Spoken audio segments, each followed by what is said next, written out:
Dear presidents, ministers, entrepreneurs, innovators, and angel investors. In today's rapidly evolving business landscape, the need for diverse and inclusive entrepreneurship has gained significant recognition. The key to fostering an environment where entrepreneurs from diverse backgrounds can flourish lies in the development of robust business ecosystems. The World Business Angel Investors Week 2024 aims to explore the significance of diversity and inclusion in entrepreneurship. It will also delve into such strategies for entrepreneurs to collaborate with a variety of stakeholders, working towards the creation of more supportive and equitable business environments.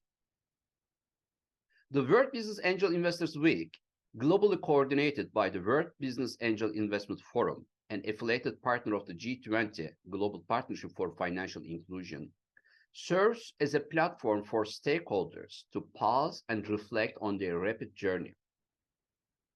It seeks to analyze the reasons and methods for leveraging smart finance as an essential financial tool for economic growth. Additionally, the week emphasizes how entrepreneurial ecosystems can generate more jobs, wealth, and social justice through collaboration with key players in early-stage equity markets. This week-long initiative provides an open forum for connecting, learning, sharing, showcasing innovations, and exchanging knowledge to advance entrepreneurship, innovation, and angel investment ecosystems. The WBEF asserts that building stronger business ecosystems with a focus on diversity and inclusion is a shared responsibility. Entrepreneurs, investors, governments, and corporations all play pivotal roles in creating an environment where everyone has an opportunity to succeed. Through fostering collaboration and implementing inclusive strategies, we can cultivate a thriving entrepreneurial landscape that mirrors the diverse tapestry of our global community. With this in mind, the stakeholders of the World Business Angel Investors Week have agreed on the theme for this year's week: fostering diversity and inclusion in entrepreneurship, building stronger business ecosystems. Throughout this special week, all stakeholders and participants will take a moment to reflect on their rapid progress, assessing the necessity of business transformation and its role in fostering entrepreneurship and innovation crucial for thriving in the 21st century economy. Additionally, there will be discussions on how entrepreneurial ecosystems can drive job creation, wealth generation, and social equity, particularly in collaboration with key players in early-stage equity markets amidst the post-pandemic economic landscape. I would like to thank in advance all the stakeholders and partners who will be contributing to World Business Angel Investors Week 2024. They will be highlighting the importance of stronger business ecosystems to foster diversity and inclusion in entrepreneurship, the theme of this year's event. I would like to thank the organizing committee and colleagues who will be taking roles as country chairs and co-chairs, global partners, keynote speakers, and panel speakers. Their combined efforts will create value for the world's startup economies, not only during this week, but in the future as well. They will focus on harnessing the collective knowledge of the world's most influential women leaders, policymakers, entrepreneurs, and artists with a view to addressing critical issues of early-stage equity markets in the new normal. The Week 2024 will also be a great platform from which to campaign for solutions to critical issues and other worldwide concerns at the United Nations, the European Union, and in G20 countries. The ultimate goal of all of the week's keynotes, discussions, presentations, and workshops is to agree on a common roadmap for entrepreneurs, startups, and SMEs that will enable them to emerge from this pandemic period even stronger than they were before. I'm pleased to announce the advancement of the week at the World Congress of Angel Investors, WIBAF 2024, the premier gathering of equity and capital markets worldwide. Scheduled for November 19th and 20th, the World Congress will take place at the Four Seasons Hotel, Bahrain Bay.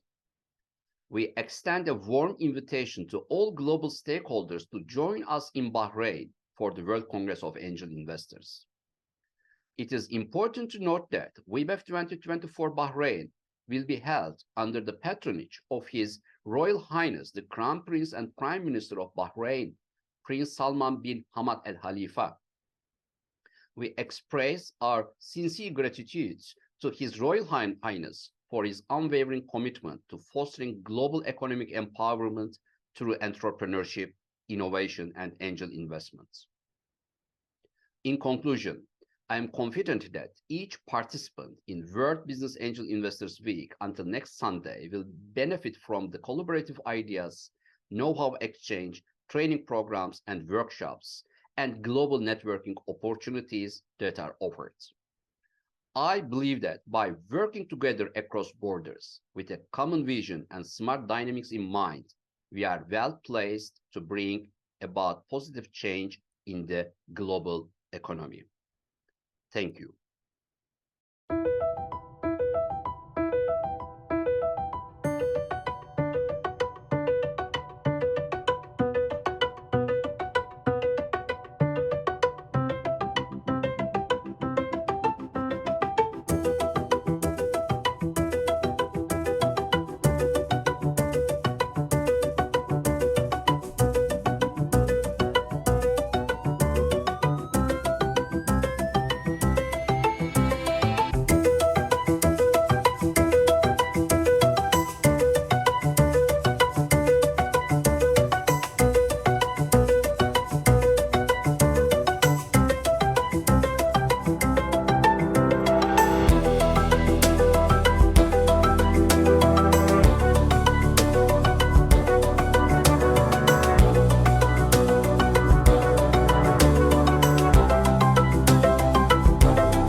Ladies and gentlemen, greetings from Switzerland.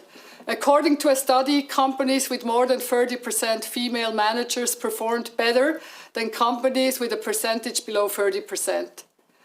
Another survey revealed that companies with high ethnic and cultural diversity have 2 to 3 times higher revenue per employee than less inclusive work environments. Academics from British business schools have found that diverse teams can find solutions faster by sharing new ways of solving problems.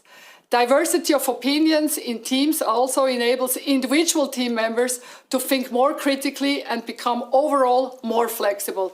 These are just some of the findings of studies that show that diversity and inclusion have a positive impact on corporate culture, innovation, and market success. This list could easily go on. This tells us that the theme of this year's World Business Angel Investors Week, fostering diversity and inclusion in entrepreneurship, is absolutely relevant and important. Diversity and inclusion are inseparably linked. Team members need to feel that their uniqueness adds value to the team. Organizations should recognize what makes employees and candidates different and value and respect them for who they are. Unconscious bias, unfair pay, inefficient workplace structures, and prejudice prevent equality and hinder organizations in the increasing competition for skilled labor and talent. Implementation begins in the minds of entrepreneurs and managers. Assumptions need to be challenged, discussions need to take place, and corporate cultures need to be updated. At the end of the day, modern workplaces should reflect the reality of the population. As one of the largest employers in Switzerland, the federal government wants to lead by example. Linguistic and therefore cultural diversity is very important for a country such as Switzerland. In addition to German-speaking community of just over 2/3, the target is a French-speaking workforce of just over 20%. The proportion of Italian speakers reached 7% for the first time last year. In addition, the aim is to achieve a proportion of Rätoromanic speakers of 0.5 to 1%. I'm proud that we could achieve all our targets regarding linguistic and cultural representations. Last year, the proportion of women in the federal government was 45%, just below the target range of 46 to 50% for the period 24-27. We are working relentlessly to increase this value even further. A diverse team is only inclusive if no one feels excluded. Therefore, all employees of the Swiss Federal Administration participate in an online course on diversity and inclusion. The Learning program for a non-discriminatory workplace is mandatory. We also aim to support companies by providing the best possible framework conditions with as few obstacles as possible. In some cases, the federal government supports companies in pilot projects in the area of equality in the workplace. More than ever, flexibility and versatility are the keys to success. A culturally diverse environment is the best way to acquire these qualities. But inclusive diversity is also very good for business in even more ways. It reflects a diverse and forward-looking corporate culture, which enables companies to identify more opportunities and risks. It enables employees to recognize and develop their potential. It encourages open dialogue. It drives innovation. It increases the effectiveness of collaboration. It takes into account the diversity of markets, customers, and employees. It sharpens the company's public profile. You see, investing in inclusive diversity and in companies that live these values pays off. By embracing diversity and inclusion, organizations can create a competitive advantage and lay their foundation for sustainable success. In this spirit, I wish you an interesting and valuable exchange and thank you for your attention.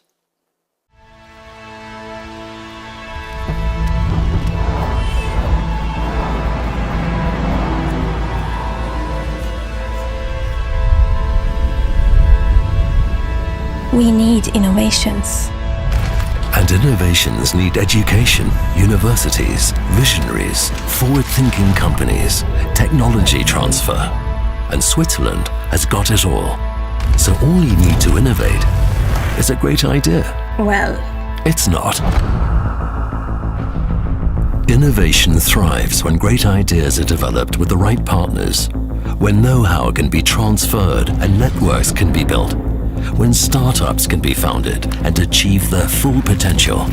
When experts believe in what you do. So we ask, what do you need to innovate? At InnoSwiss, we support innovation projects on a national and international scale. We give you the opportunity to develop groundbreaking ideas and help you to bring them to market. We provide networking opportunities and advice, bringing the right partners together and boosting radical innovations. We offer training, coaching, and camps for science-based startups, helping you thrive from foundation to reaching global markets. It's a bit theoretical, isn't it? Well, okay, here are some examples. We promote the development of new technologies and services that increase the quality of life, cure diseases, or improve industrialization processes. We fund projects for a sustainable future, saving resources, building circular economies, from soil to space. We empower social innovations that help people with disabilities, create new learning experiences for children, endorse mental health projects. Every year we support more than 1,000 SMEs, startups, research institutions and other organizations to help Switzerland stay at the forefront of innovation. We want you to improve, rethink, streamline, optimize and monetize your ideas. It's in your hands now. What do you need to innovate?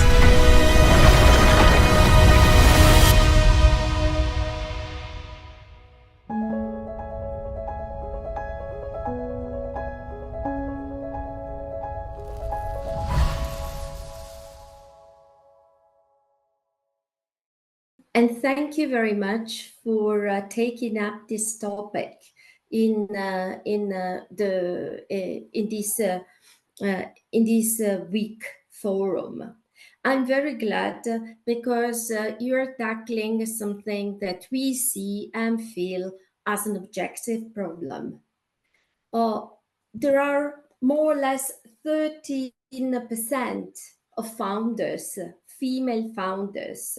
And in Switzerland, we raised this percentage to 20%. In InnoSwiss portfolio, we've got 21% female founders. This proportion is not growing. These numbers are stagnating, as well as we see the progress in the tech STEM business, where we have been assisting to an outflux of women in this compartment. Imagine that 42% of the outflux and layoffs in 2023 are women from tech positions. And these numbers are increasing in the after pandemic period. It's clear that she founders as well as minorities have got enormous challenges when getting into the businesses. And these challenges are not only business challenges. They are cultural challenges, financial challenges, but also market challenges. One big obstacle that we observe is the funding. Only 2% of the funding is going today to startups that have been founded by women. And we are also witnessing a decrease in the post-COVID period.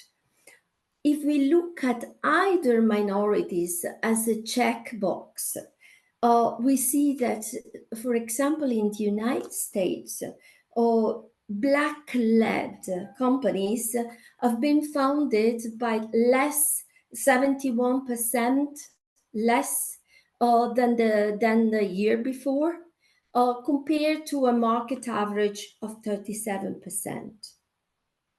If we observe the structure of the VC composition, we see that VC founded by women are today only 2%. And that is also the decision-making women in the VC businesses are 15%. So the assumption that having more women in VCs or in decision-making positions could favor the inclusion and diversity, could favor the funding action going towards a female-founded startup is a good assumption. But as a matter of fact, a recent research has shown that both female and male founders, female and male venture capitalists are victim of the same unconscious biases. So when it comes to evaluate a new business, they tend to pose different questions to female or male founders that lead to a more encouraging picturing of the business from the side of male founders. And these unconscious biases are present in the same way among men and among women. Another challenge is that women, as well as minorities, encounter are cultural challenges. That is to say, the environment, the settlement, the arrangements in the workplace. It is true that diversity is something that the management has to embrace in order to be effectively implemented in the company, but the implementation is a teamwork. And obviously, this is not happening so smoothly. Startups, in this respect, have got a relative advantage because they are fresh. Most of the startup founders are younger people. But we see also in this respect, in particular in scientific startups, they embracing or incorporating diversity measure into their business with a certain delay and with a certain difficulties. There is a push coming from the market or from the talent war market, because Generation Z people are very much prone to choose more diverse and inclusive work environments. This pushes startups to be faster in adopting measures to make them their team quite diverse. We said that another of the challenge that these startups encounter are market challenges. Market regulations are going towards fostering sustainability and at the same time inclusion. They are going in the right direction, but also it's true that the adoption of these rules is going very slowly. The Inc. magazine reported over recent statistics saying that 80% of the corporates that are our startup customers, potentially our startup partners, have included provisions for diversities into their strategies. But on the other side, only 30% actually really implement them. Diversities for startup, whatever kind of startups, in particular science-based startup, is a need. It's not a nice to have. Because scaling a business is not just a matter of the right business model, the right product, or a good level of funding. It is a matter of team. So, and it's proven by different studies that a diverse team have got higher productivities, up to 35%. The startups having diverse team are more than 30% higher productive than ones that have not. They tend to have a higher profitability. McKinsey calculate around 9% or plus, and they have got more likelihood to sell innovative products. McKinsey once again calculates that it's around 20% more than startups that do not have diverse teams.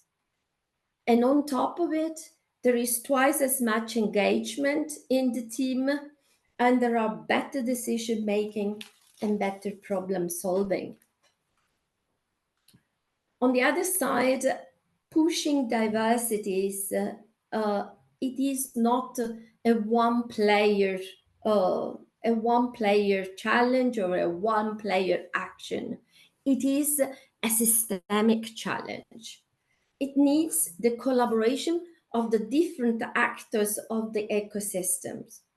At InnoSwiss, we try to start as early as possible. Every year, we train more than 5,000 researchers, scientists, would-be entrepreneurs all around Switzerland. We try to encourage them to bring the result of the researches into the market as soon as possible. We do that across Switzerland. We do that through our partners. And we encourage them to promote the presence of women in these courses. We have reached a level of 44%, which is very encouraging, with peaks of 60%. We try to do the same also when we take up startups into our coaching program. We have got today a portfolio of 620 startups. Only 21 of those have got founders or co-founders that are women. In any case, it is a funding requirement for us in the development of these startups to work at the team building, and while building a team, include diversity element into this team. Our coaches are making sure that this happens, and we have got precise milestones to check that all the elements of their development are going according to plan.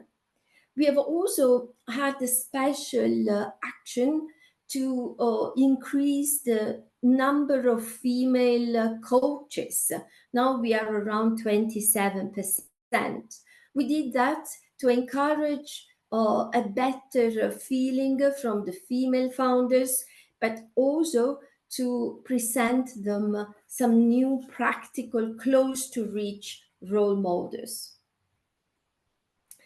In the market today, I see a lot of initiatives going on, a lot of different ecosystem actors taking action. I've got just a few examples in mind, but there are many more than I will be just mentioning. The ZHW and the Zurich Impact Hub, for example, have started a female founder accelerator and are creating a female founders startup map. Very interesting to give transparency of who are the female founders and also create a better connection among them. The ETH Project House has got a very interesting project. They call it 1,000 female founders till 2030. So they are encouraging massively the creation of startups by female founders. A very interesting also unconscious bias initiative is developing tool for founders to discover their bias, tools for investors to discover their bias, and also to correct them. So we are a long way to go, but I think that steps have been done. Important is to raise awareness, and institutions like ours, like the academia, are very well positioned to influence the young entrepreneurs. Accelerators and incubators have taken action, as we have seen, and investors, as you, are playing a key role in recognizing, prioritizing, and praising the value of diversity and inclusion. So an ecosystem alliance is needed, an ecosystem agreement is needed to make the difference. Thank you very much for your attention. Dear participants, welcome to this roundtable at World Business Angel Investors Week 2024, taking place globally between 17th and 23rd of June.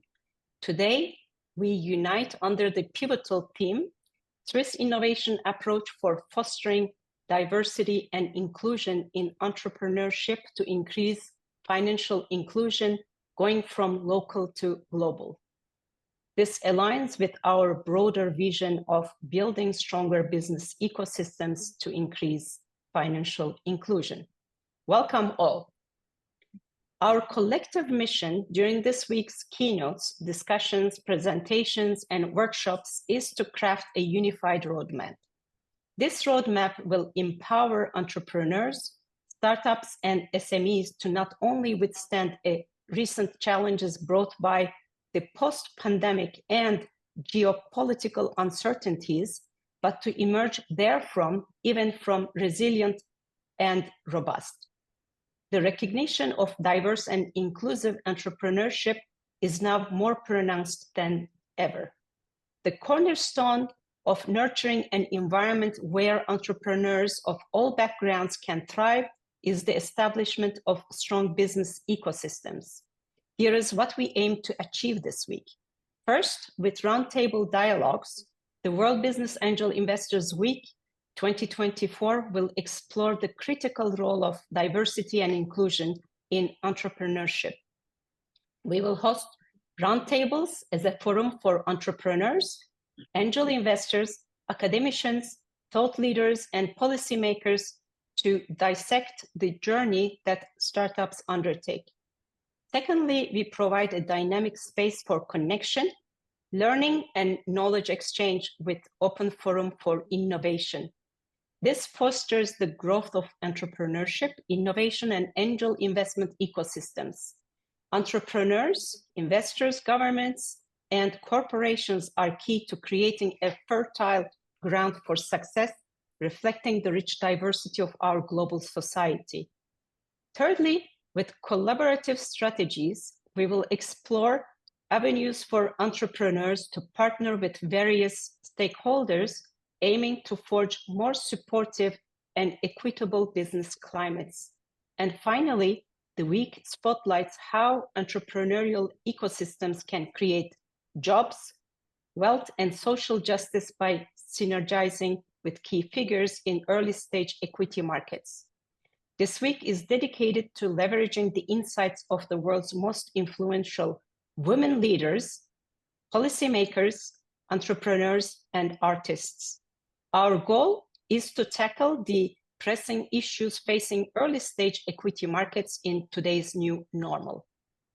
The World Business Angel Investors Week 2024 also serves as a powerful stage to advocate for resolutions to these urgent matters and other global concerns at platforms like the United Nations, the European Union, and within G20 nations.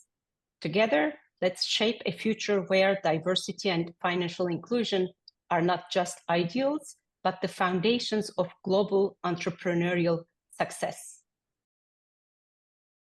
I would like to welcome our esteemed speakers to this roundtable: Katrin Wolf-Schmand, Derek Hogenkamp, Paolo Cironi, Antonio Natale, and Christine Ruiz-Kerendi. We start with short introductions about yourselves. Katrin Wolf-Schmand, angel investor, strategy expert, growth accelerator, SICTIC, Swiss Economic Forum Growth. Derek Hogenkamp, advisor, investor, and tech visionary, founder of Yalla Limited, The Temple Hunter, and Thai Realty, BDM at Heal, director at Sima Norma. Paolo Cironi, global research leader in banking, IBM Institute for Business Value, and best-selling author. Antonio Natale, artist of Antonio Natale Contemporary Artist, and Christine Ruiz-Kerendi, is the exclusive art director of Antonio Natale Contemporary Artist. I would like you to take, please, the stage now to tell more about yourselves. May I just start with Catherine? Thank you very much. Thank you, Birgit, for the possibility to speak at the World Business Angel Investor Week. And quickly to myself, I don't know how much time I have. I have an executive leadership background in the financial industry with 30 years of experience at UBS in various sectors and countries in CMO, Chief Marketing Officer roles. And this led to many global leadership roles in and longer work stances and experiences outside of Switzerland, in the US, Germany, and assignments in UK, Singapore, and Middle East. I have been for many years now, left UBS behind and have gone in my career to be fully committed to fostering innovation and entrepreneurship in Switzerland. And I do this in two ways. I do this in one way for the startup and scale-up companies. Here I'm an angel investor with Smart Money, where I am also advising the startups and scale-ups. I'm on the board of the scale-ups and startup companies. And I'm also in the accelerator program from the Swiss Economic Forum. It's called CEF Growth, where we actually look at potential candidates, we screen them, and we give them then a high potential label if they reach it. I'm there a strategy expert. And then I'm an enthusiast in Swiss fintech and blockchain industry. I am a member or head of corporate relationship of the SFTA, the Swiss fintech and blockchain, Swiss fintech association, as well as in the Swiss Blockchain Federation organization. And jury members in many juries. Then the other hand, so that's on the startup scale-up side. On the other hand, I'm also initiating and facilitating B2B senior executive community. So I go to the higher end, if you want so, from the scale-up to the big companies. And there with the N9 House of Innovation, we foster a network of about 10,000 decision makers, creative founders across various industries, but also universities, scientists, innovation labs, think tanks. And our goal is actually through senior executive community conferences to bring them together and foster the dialogue and foster innovation. And this results usually in other programs. Excellent. Thank you very much, Catherine. Can we continue with Derek? Yes, hello everyone. I'm a serial entrepreneur. I've started more than 20 companies or 30 companies, and with failures and with great exits. And also I'm a specialist in creating new real estate destinations and opening new markets, proven in projects which I did in, for example, Al Barari, Dubai, or working for Kingdom Holding, or for example, now I'm part of Heal Fund, which is focusing on creating new destinations and rejuvenation and anti-aging and wellness. I mean, I think it's one of the hot topics for now. And also, what is really important to mention, I've been speaking all around the world for many years. It started with speaking about business and real estate, and then it changed just before Corona, also on tech. Why? Because I started several telecom companies. I invested in several innovation companies and blockchain, crypto, everything, AI, data, everything I am invested in, and I've been speaking about on stage. Most people are in that business. They know me from speaking all over the world. And then I wanted to focus also on one project, which I'm involved in now, which is in Switzerland, which is a good example of real estate, of creating a new destination with rejuvenation, anti-aging, and wellness and luxury, which is Sima Norma, which is a chocolate brand, for a really old chocolate brand that we're converting a chocolate factory into something like this, together with the latest tech and wellness.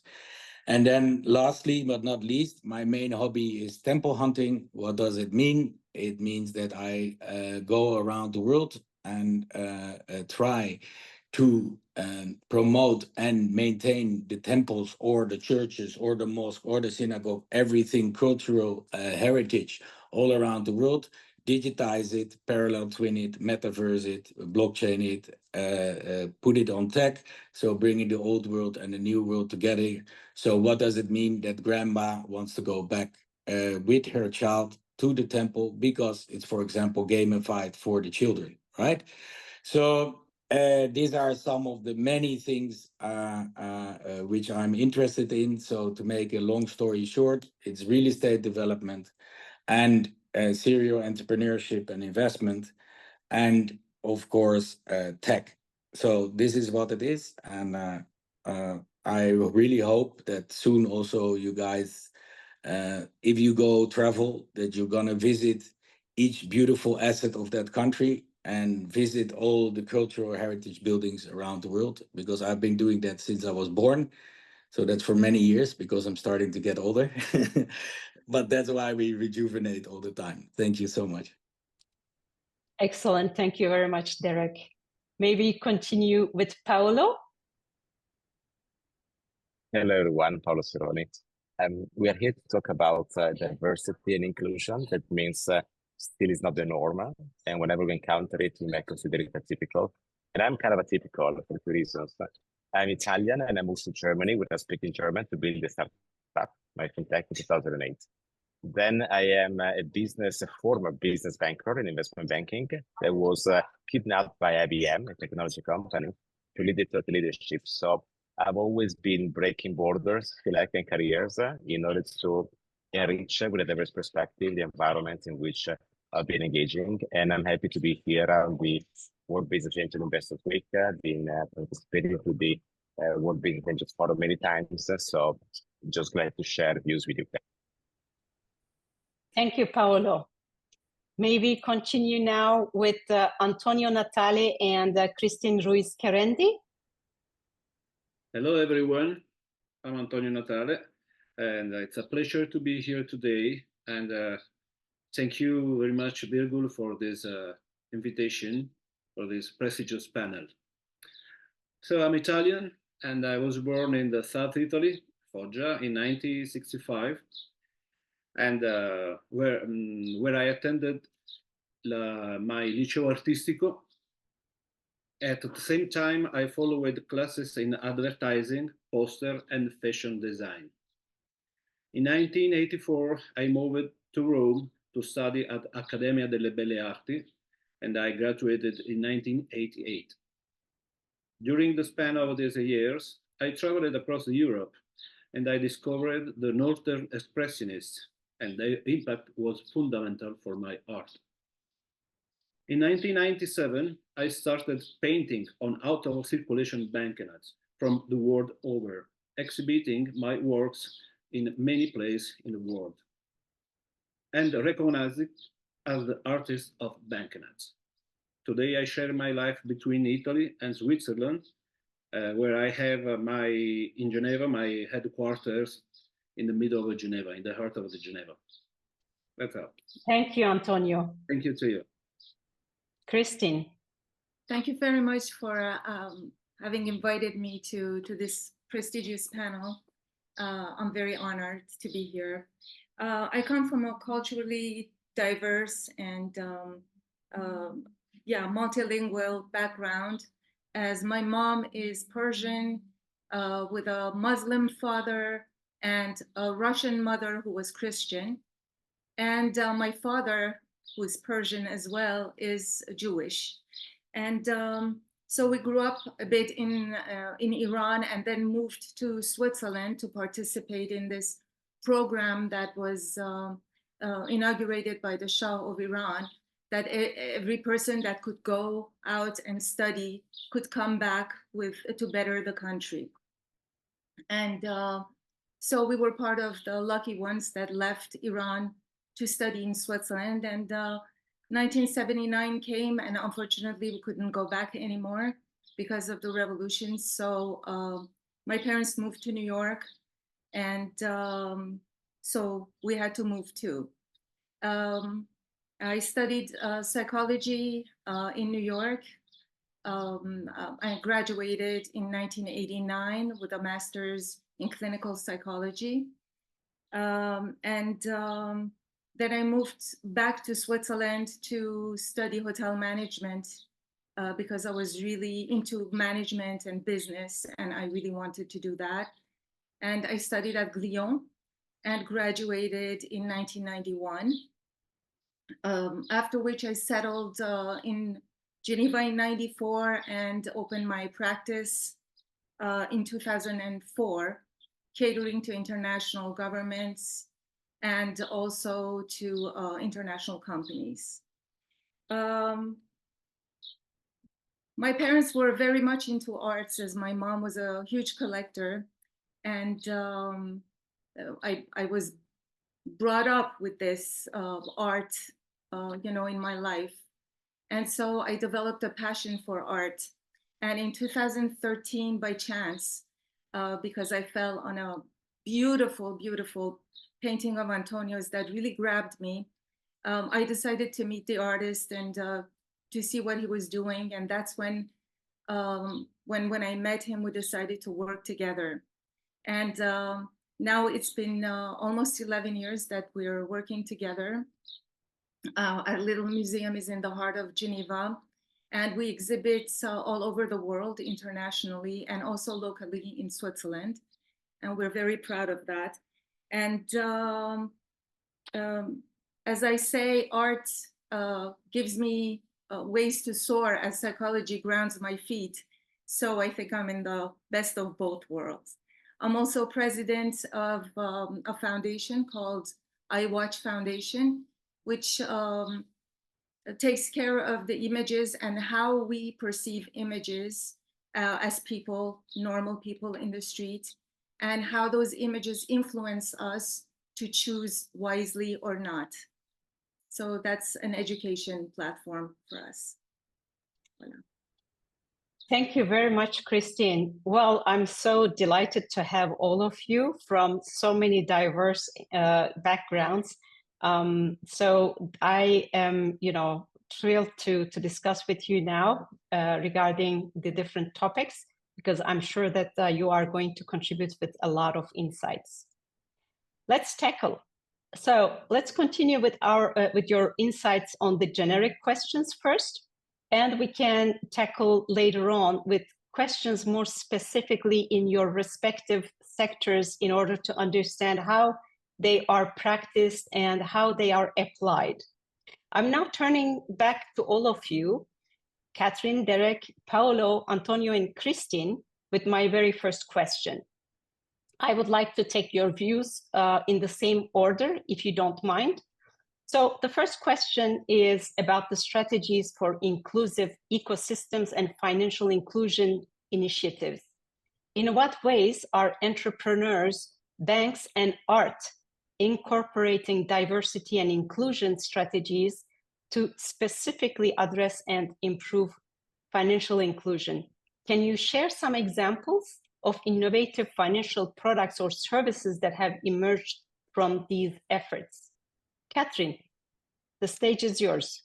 Thank you very much. This is a topic, of course, being in the finance industry for 30 years, very dear to me.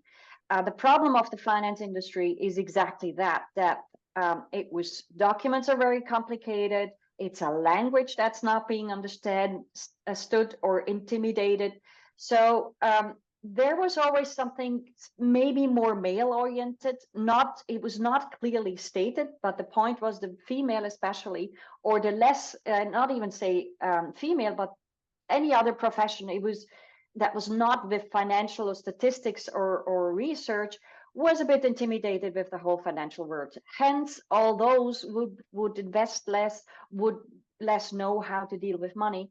So there was a big need, and there was about 8 years ago at UBS back then, it was a big initiative that we did globally. And we said, okay, we have to just look at all our material. We have to make sure, and this hence my role as a CMO, we have to make sure we produce material that is understood. We have to ensure that we especially did the female address first. because we saw they have a huge lack also in their pension gap at the end of their career step. Because also they never invest risky or don't invest at all.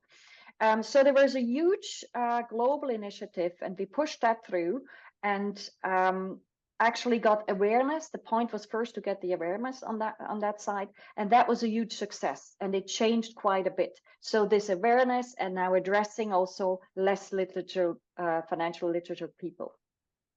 And that now has taken place also in the entire ecosystem of Switzerland, I would say. So there are many, people who were back in the bank, started their own company, focus on in that, going to other companies and implementing it. And you see there is a bunch of startups now that focus on this area. And so many that there is now there needed to be now an overview, what is out there, because all of a sudden it pops up everywhere. So one is Collective, that's an initiative by SIGTIC. SIGTIC is the largest angel investor network in Switzerland, and Startup Days. So they produced a map and also events where they bring everybody together so you can talk about it. Then there is also InnoSwiss, of course, that is doing a lot in that sense as well. And there are many, many accelerators all over that also look into this into issues. And with honestly, with all the apps, with easy gamification, with education, they're more interesting tools and platforms out there that makes it easier to follow, right? And you have YouTube, and you have podcasts, and you have events, and there are events just for maybe just for female investors, so you can discuss openly and freely. And that has changed, and really literally only within the last 8 years. Then we have the SFTA, right? The Swiss FinTech Association, also that brings together, like, the society, the students, universities, but then of course also the big companies. So I think there is a lot happening right now in that field in a good way, and it will continue. So it's mainstream now. It's like they talk about finances, even girls, right? So it starts already in the primary school. It starts in the childhood. You have to talk about money. You have to talk about finances, also with the girls, of everybody, right? And just make it clear. And so this awareness is here, I think, now more and more. But you have to keep talking and keep fostering it. But thank you, Catherine. Shall we continue with you, Derek? Yes. So I think for the financial inclusion, I will tell you a story. I lived for 1 year I was scouting luxury tented camps in Tanzania in the bush. And at that time, I noticed that telecom was really important, because prepaid credit was the payment system in Tanzania, to pay your beer, or to pay your snack, or to pay whatever you wanted, right? Then you see that the world evolves, and then it goes to internet, for example. Now you have a lot of payment systems on the internet. In the internet, the first payment systems were, for example, SMS dialers, or dialers through modems, or things like this. So everything is evolving. Now you see the fintech and the decentralized finance, DeFi, coming up, right? In 2001, I had my first metaverse, which was way too early, right? Yes, metaverse technology will change many things, but also blockchain will change many things. But what I wanted to say, people use blockchain or metaverse, they want to use it for everything, to raise money and to do this. But it's all about helping each other around the world. Metaverse or blockchain can be used to help and to integrate also the poor, or the woman, or the less capable, or I like, for example, a really good word is that a school of the gifted, right? Which is, what does it mean? Is that there are so many people who are underprivileged, let's say, but they are super smart. Why they don't have a special school? Why they're not included? So it's not only about money, but it's also about the technologies, right? And then what is a real danger now is, of course, the AI. Yeah, artificial intelligence, which comes with the DeFi and with the fintech, and the new what is really important, that the new generation and the new youth, and they talk about decentralization. We can say that it's not centralized, right? The older people, they talk about centralization. It's the same with banks and with open DeFi platforms, right? Decentralized or through a DAO or through a decentralized autonomous economy or something like this, right? So what is really important that bridge is being established between the old world, the new world. Let's say the poor world and the rich world. Let's say the healthy world and the unhealthy world. Even in politics, even in money, even in technology, the bridge is the most important, because what I see, I've been speaking all around the world, is that some people are, let's say, from a financial background and they have really education in that, and they don't understand what is, for example, the supercomputer nerd wants to do. But the supercomputer nerd, for example, doesn't understand the banker. So there needs to be a full bridge, right, in between that. You can see also that from the emerging from the Web 2 to the Web 1 to the Web 2 to the Web 3 to the Web 4. And also, for example, blockchain, nobody will talk about it in the future anymore. It's like the same as the word internet is not being used anymore, right? And I think the only way to reach financial inclusion for the globe is to really have this bridge. I always say the bridge. In my opinion, for me, and also for artists, because they're artists here, and for people who love culture, you have to communicate better, and you have to make that bridge in between.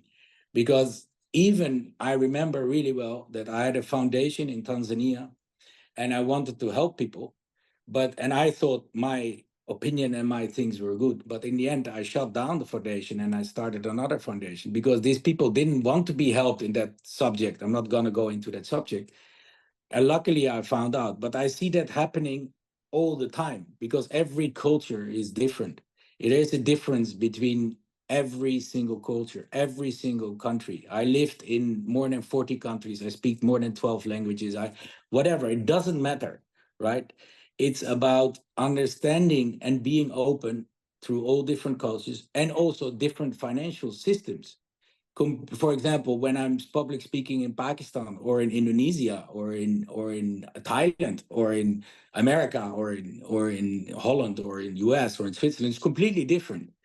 And you see the topics are so different that there has to be that bridge. And I think that is the most important to focus on.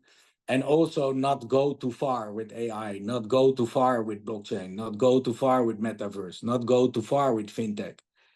And I believe that you also have to respect the older people, because we always talk about the youth and we always talk about women inclusion, youth, but I believe we have to really think about our older generation. And that is also thinking about yourself, because we all here are going to get old one day too. So we all know that when I was a kid, that I was getting angry with my father, that, oh, you don't even know how the computer works. Oh, you don't. And now they're telling me, right? So this is really important, that also older people can get inclusion into the new society, and also to understand what the new generation wants. And I think this is a huge challenge, right? It's not only about the poor, it's not only about the women inclusion, it's not only about religious inclusion, it's really also about older people. And I think this is something which we have to also, because it's never talked about. And I think that's also very important, because in the end, it's good for everyone, because if you're lucky, you get old. Thank you so much. Thank you, Derek. Indeed, intergenerational bridges are extremely important in all the topics that we have to discuss. Thank you very much for your insights. May I turn to you now, Paolo? Thank you, and thanks, Derek, for including me, as I think I'm an oldie, so now I don't have a space. Let me say something that starts from the financial system, then in the data questions and answers, maybe I did dive more into the specific topic that is about people. Why diversity and inclusion in financial markets is so complicated? We now live in a world where the S&P 500 is dominated by 5 large technology stocks. And it's very hard for anybody to go against that because if you go against, you lose because your benchmark, your alpha can be demonstrated. And when the market tumble, because it will tumble, the whole market will go down because they are so powerful in their dominance. They will bring everything down. So you will lose basically twice. So that creates a stronger push for homogeneity. And we've been seeing this for the last 20, 30 years, also through the passive investing. So financial markets are going in the direction of being less diverse in terms of the opinions and the stories or the opportunities that entrepreneurs want to put forward. The same happens in private markets. Fintech have a hard time to tell themselves apart. There are thematics which dominate. If you don't have those buzzwords, you cannot be considered. This is not good because it doesn't create a diversity in intelligence and in creation of value. At the same time, if we look at banks, we are now living in the super too big to fail. Now banks are further aggregating. They're getting bigger and bigger and bigger. We're here talking about Switzerland, and UBS is like a gigantic institution that, if you like, occupies the whole Swiss market. Now, I've been researching myself a lot in terms of how can we foster more diversity of conversations in the financial markets and in the banking to favor smaller institutions, individuals in talking to people, because that is where value is really created. Value is not by allowing everyone to access for a lower fee a commoditized product if they don't understand what they're basically doing. So my take has always been, as we operate on economies and financial markets, which are platforms, we need to rethink of them in terms of platforms. And what allows platforms to be inclusive is the element of transparency. When platforms are opaque, everything concentrates. Think about the fake news, you don't know where it comes from, and so everything is channeled towards a certain direction or basically a bipolar world. When there is high transparency in the system, there is protection for everyone to express themselves.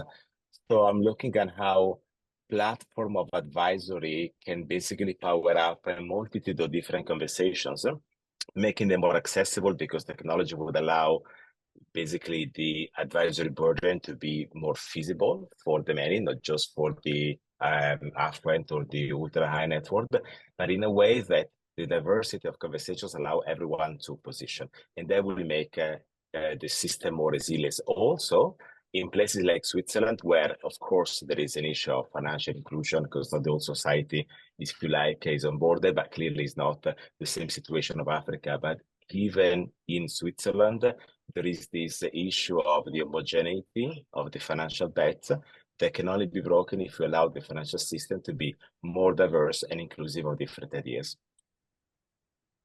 Thank you very much, Paolo. Perfectly agreed. Basically, you know, the nice tying up with the transparency in the financial markets, which is very, very dear to our hearts. Thank you.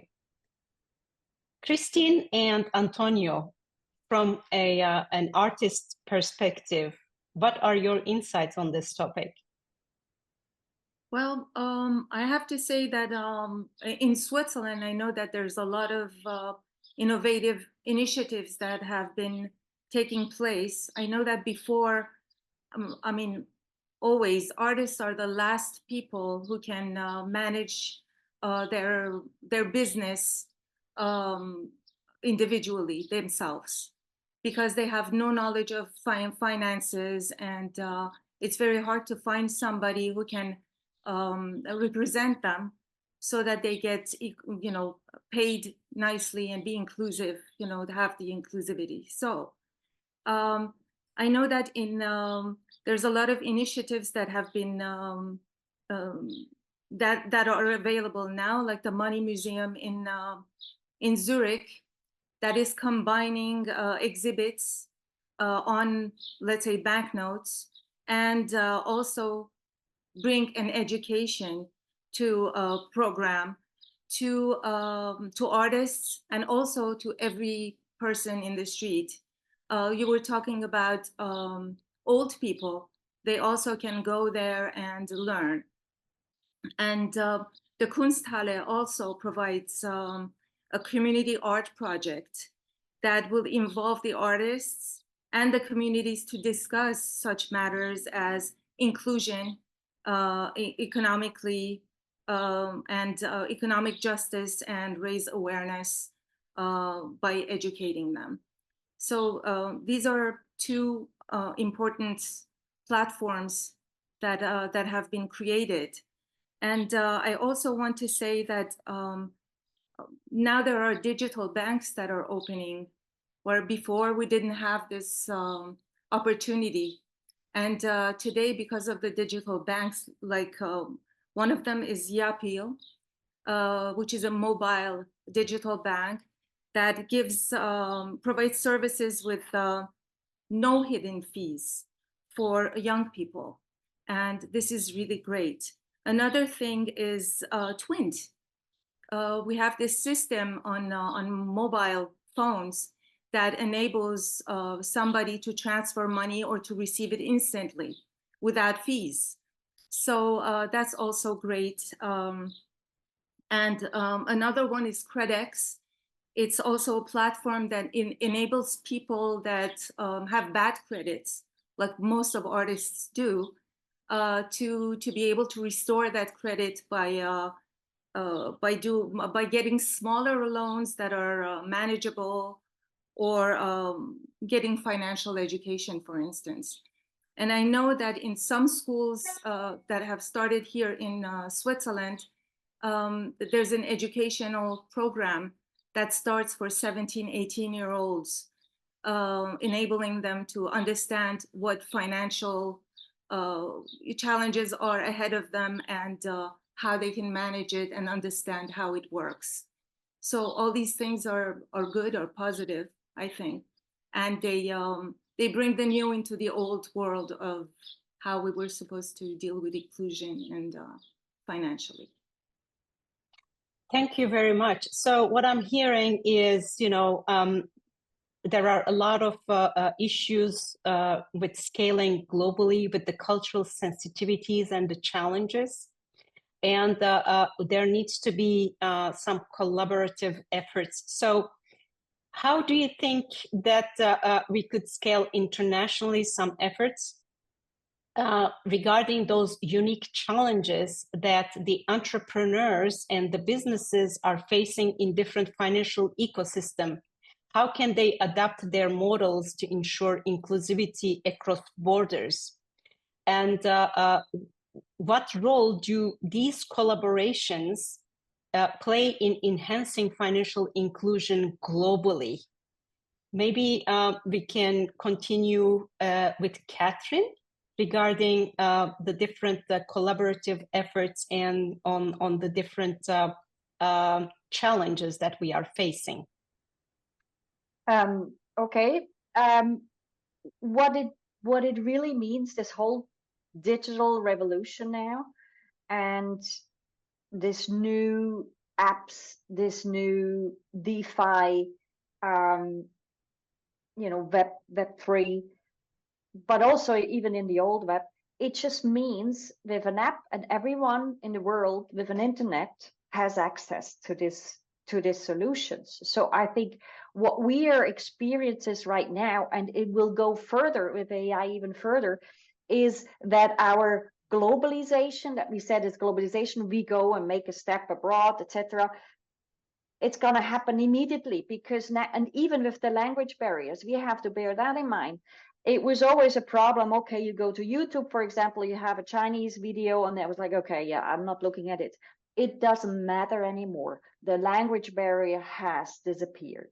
The internet, the accessibility of great content, great education content in the financial world, for example, or trading opportunities, it's open, right? It's open. So we've become much more global, which doesn't mean we still have regulations. Of course, in each country, it's different. So you cannot just say, okay, I'm doing this startup and it's global for everyone. It is accessible for anyone. Maybe yes, but then if you go down to the business for education, something that is not selling or something, it might be easier. But then you have to always bear in mind that you have different cultures, different regulations, and you have to follow those procedures, right? And then it's not so open. So you have to go into a country, you have to evaluate, you have to analyze, you have to see, for my specific product, is there a product market fit, or do I have to adapt the product because there are different culture situations, or there are different educational situations? So it's for, and this I would say it has nothing to do with finance. It's for every company. This is are things that you have to do. You have to go to a country and you understand what they're doing, discuss, have a network, check it out, test it out. And that's how you actually cooperate with them and find the best solution. And usually you have to have a network and you have to have some people, and then little tiny you test it out. But there is this global, so you have this global and local, very tiny local issues with most of the projects, and that makes it very interesting. And then you have, like, if I look for this from Switzerland side, I know we have organizations, accelerators that help companies to go abroad, right? There is a Switzerland Global Enterprise who have networks all over the world, and they can hook you up with people. They can say, okay, we can test this out, or legally you have to be careful there. Then you have SwissNext that helps startups. You have Swiss US accelerators, and for other countries too. So there are lots of organizations that also help you to go into other countries. Thank you, Catherine. That is an interesting insight. So, of course, there's Switzerland going global with a lot of initiatives, and also from an international investors' perspective, Derek, with you, what would be your input? Yeah, I if we take Switzerland as an example, of course, it is way above average, almost on the top, I believe. I mean, that's why I also, I mean, you see it in innovations. Sweden and Switzerland are really high up, and that's why they also get the most funding from the EU, if you talk about tech, right? So to give that as an example, but what the basis is, you need, if you want to include the whole world, if you want the international perspective, right, the global perspective. For example, AI will not exist without data centers. Simple. There are not enough data centers.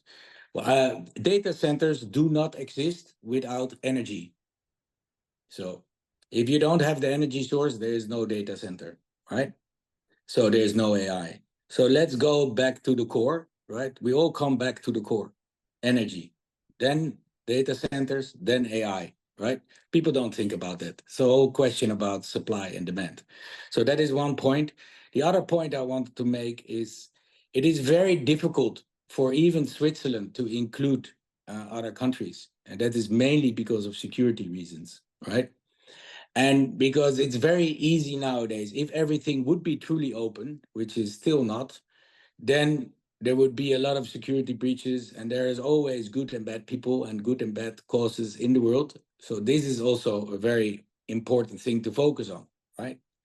And then even the internet is seen that everybody has access to internet, but if you really look how many people have access to the internet, it's not that many. You know, if you want to include the rural parts or the poorer parts, right? That is very impressive, and people don't think about it, right? They don't have a third generation mobile phone. They don't have internet access. They don't have all that. So this is another point, right?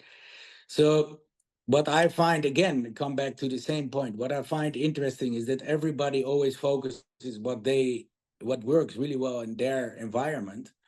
And then if they would implement the same in, for example, Africa, or for example, in the mountains of Tibet, or the Bhutan is an amazing example. In 2003 or something, they had the first internet, right?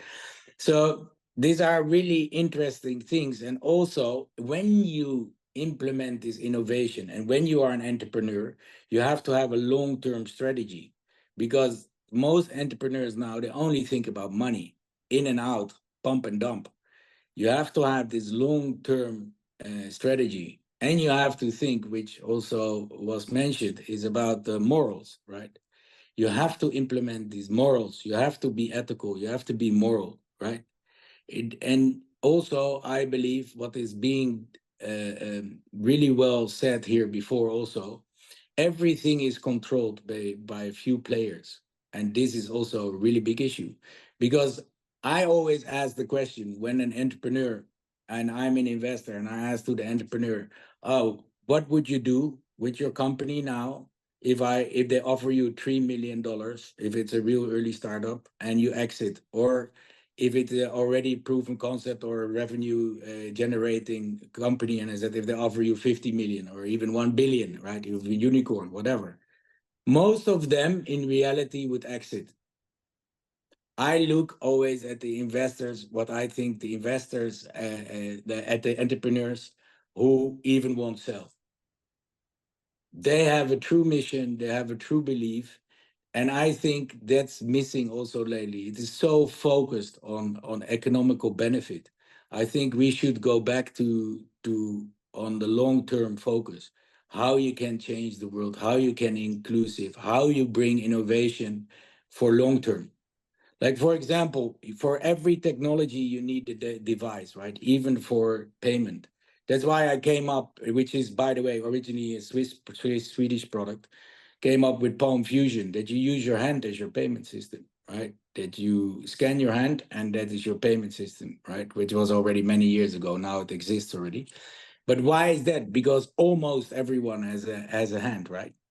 So, and there's a lot of inclusion which is possible, but you cannot pull that out because of the points of sales of the registration and because it's controlled, the POS systems, right, by the big corporates.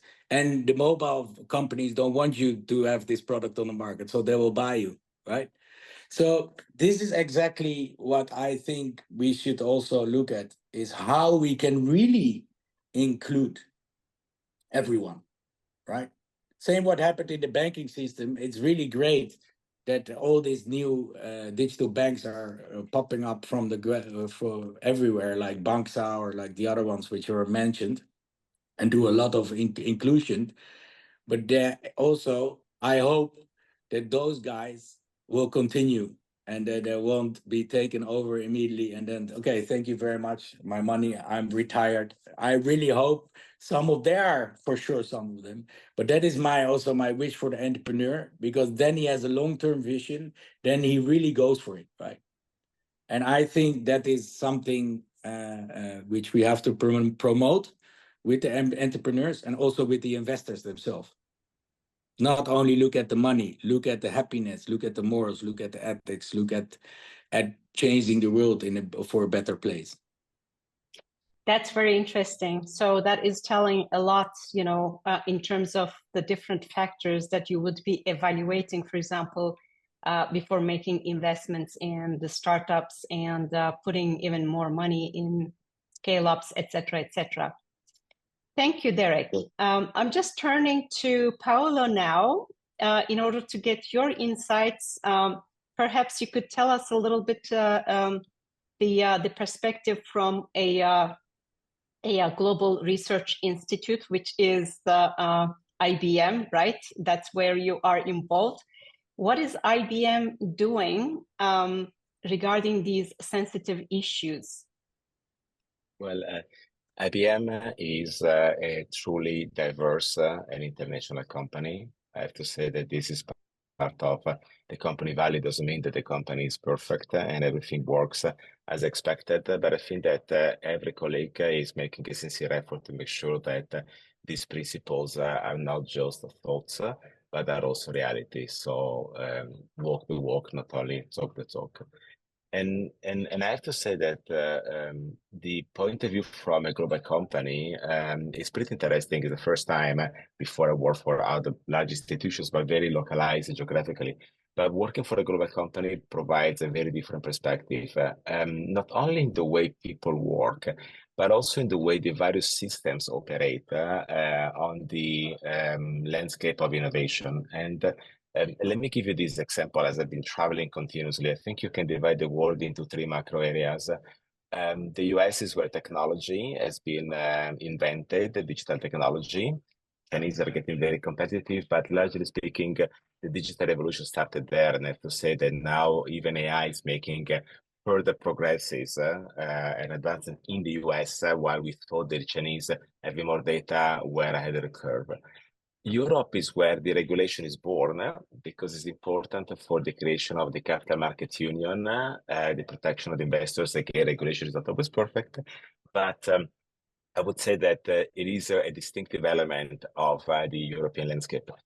But most of the business models, especially those that target inclusion, are born in the emerging markets, in particular in Asia Pacific, like China and India, but also in Latin America. Now, the point, however, is that some of these business models has also been an abuse of client relationships, because giving free money is good for people, but it can also turn into excessive debt. And we saw that very often on the peer-to-peer lending platforms with the cryptocurrencies as well, that have been used as a pump and dump method, the informed versus the generic public. We saw that with the buy now, pay later. So the point here is, as diversity of opinions have value to foster inclusion, how can all of these systems learn the one from the other? So you can look at some business models in Africa, but how can you shape them around a different regulation, okay, that allows to protect investors in a way that you keep what is good and you drop what is bad instead? Because not only cannot scale, but it's good in the local, within the local community. So, and that is where I guess we start learning what is really essential, that is valuable wherever you are, because in the end is the protection of the weakest link. That is the best example of inclusion. The weakest link is the people with less money, the people with less means, the people with less information. So once you understand what is important to protect the weakest link and you make it core to your platform strategy or fintech strategy, everything else, I guess, is a step forward. But there's not enough discussion about this, because most of the people only talk technology. And when they talk inclusion, it's very abstract, so they don't mix the two, right, in terms of the realization of the element, because they don't have a clear axiology, clear definition of value to protect the weakest link. And that is, I would say to Derek, the way you start changing the world. First of all, you need to have a consistent theory that explains how the world works underneath to protect the value that is foundational. And then you define your technology strategy to move it forward. That's at least the way I operate when I do research. Might not change the world, hopefully make it a little bit better. Thank you very much, Paolo. I know that we are just the little, needle in the haystack, right? However, every single and small move we can make, it is going to add up, right? Thank you. So from an artist's perspective, so how do you think that in the efforts that are happening in diversity and financial inclusion and inclusion in general, from an artist perspective and also from an artistic executive director, so both of you, Antonio and Christine, how do you think that those values are reflected not only in the art? I mean, you are working on the manual painting on the banknotes, of course, and you have also transitioned from that in your certain artistic artwork into the digital art creation with the NFTs. How do you think that is helping? That is maybe from your perspective, and also Christine, from your perspective, how are those values reflected not only in the art, but they are created also in the organizational structure and outreach efforts? So what strategies have proven effective in promoting financial inclusion through art? The floor is yours. Mario? Yes. Okay. Well, art has a unique ability to communicate complex ideas and emotions. And when it intersects with financial inclusion, it can become a potent tool for social change. By using old banknotes that are no longer in circulation as my support, I change their destiny and purpose by turning them into pieces of art. In short, make old new and start a new chapter that will be more accepting of everyone as a whole in any sectors of life, economy, finances, justice, etc. I also give them the chance to tell their stories and talk about what they have lived and gone through, such as wars, or specific events in history that should be lessons for us to bring change to our world and make it more inclusive. The change I bring through my art gives a new and increased value to the banknotes. The message is that we are able to change, and that this change can actually be more important and lucrative for us in the long term.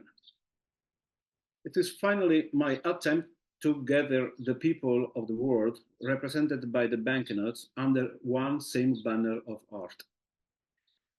My artwork challenges viewers to reconsider their perceptions of wealth and access to resources.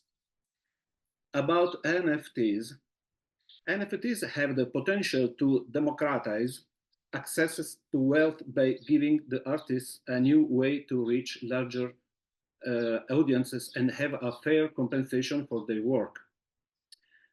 Through NFTs, I was able to tokenize my creations, allowing for direct ownership and transfer of digital assets, as well as bringing a new security to my artwork. Once the NFTs are created, no one can steal or claim ownership of my artwork, as the NFT is also some sort of a long journal of where my art has been created and who has owned it first, if it has been restored, and by who, etc.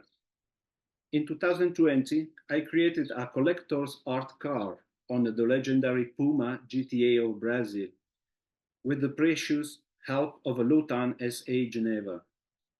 I then registered it on blockchain and as NFT on the MotorChains platform. This car is the first worldwide art car registered in this manner, which is great investment for the future owner of it. Very interesting. Thank you so much, Antonio. I think there's a huge contribution basically by using those out of circulation banknotes around the world. So that is, you know, for every country where you can have those banknotes actually, and transferring your messages through your art, be it on the banknotes themselves physically or through your NFTs. That is impressive. Thank you very much. Wonderful. So we are here for the first panel talk, and with a big applause, I introduce my country co-chair, Dr. Birgül Kotály, which today will be our host and be our moderator. And we just saw Birgül's first panel talk in the first panel talk, which you just had seen before.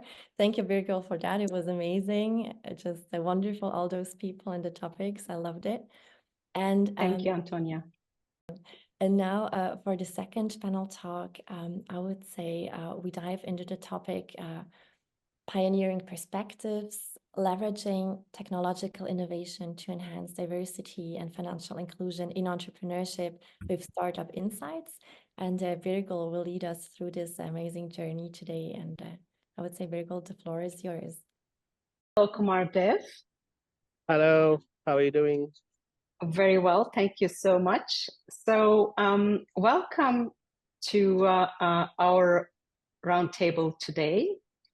As already announced by my dear Antonia, country co-chair for Switzerland at World Business Angel Investors Week 2024, taking place globally between 17th and 23rd of June, today we unite under the pivotal theme, Pioneering Perspectives, Leveraging Technological Innovation to Enhance Diversity and Financial Inclusion in Entrepreneurship with Startup Insights. This aligns with our broader vision of building stronger business ecosystems to increase financial inclusion. Welcome. This week is dedicated to leveraging the insights of the world's most influential women leaders, policymakers, entrepreneurs, and artists. Our goal is to tackle the pressing issues facing early-stage equity markets in today's new normal. The World Business Angel Investors Week 2024 also serves as a powerful stage to advocate for resolutions to these urgent matters and other global concerns at platforms like the United Nations, the European Union, and within G20 nations. Together, let's shape a future where diversity and financial inclusion are not just ideals, but the foundations of global entrepreneurial success. So our esteemed speaker, Kumardev Chatterjee, you are the CEO of Blue Hat Founders and member World Economic Forum Experts Group. May I please just ask you to introduce yourself? Thank you. Yes, thank you very much. I think that was a good enough introduction, but yes, I obviously am the CEO of Blue Hat Founders. I'm involved in the tech innovation and investment space for a long time.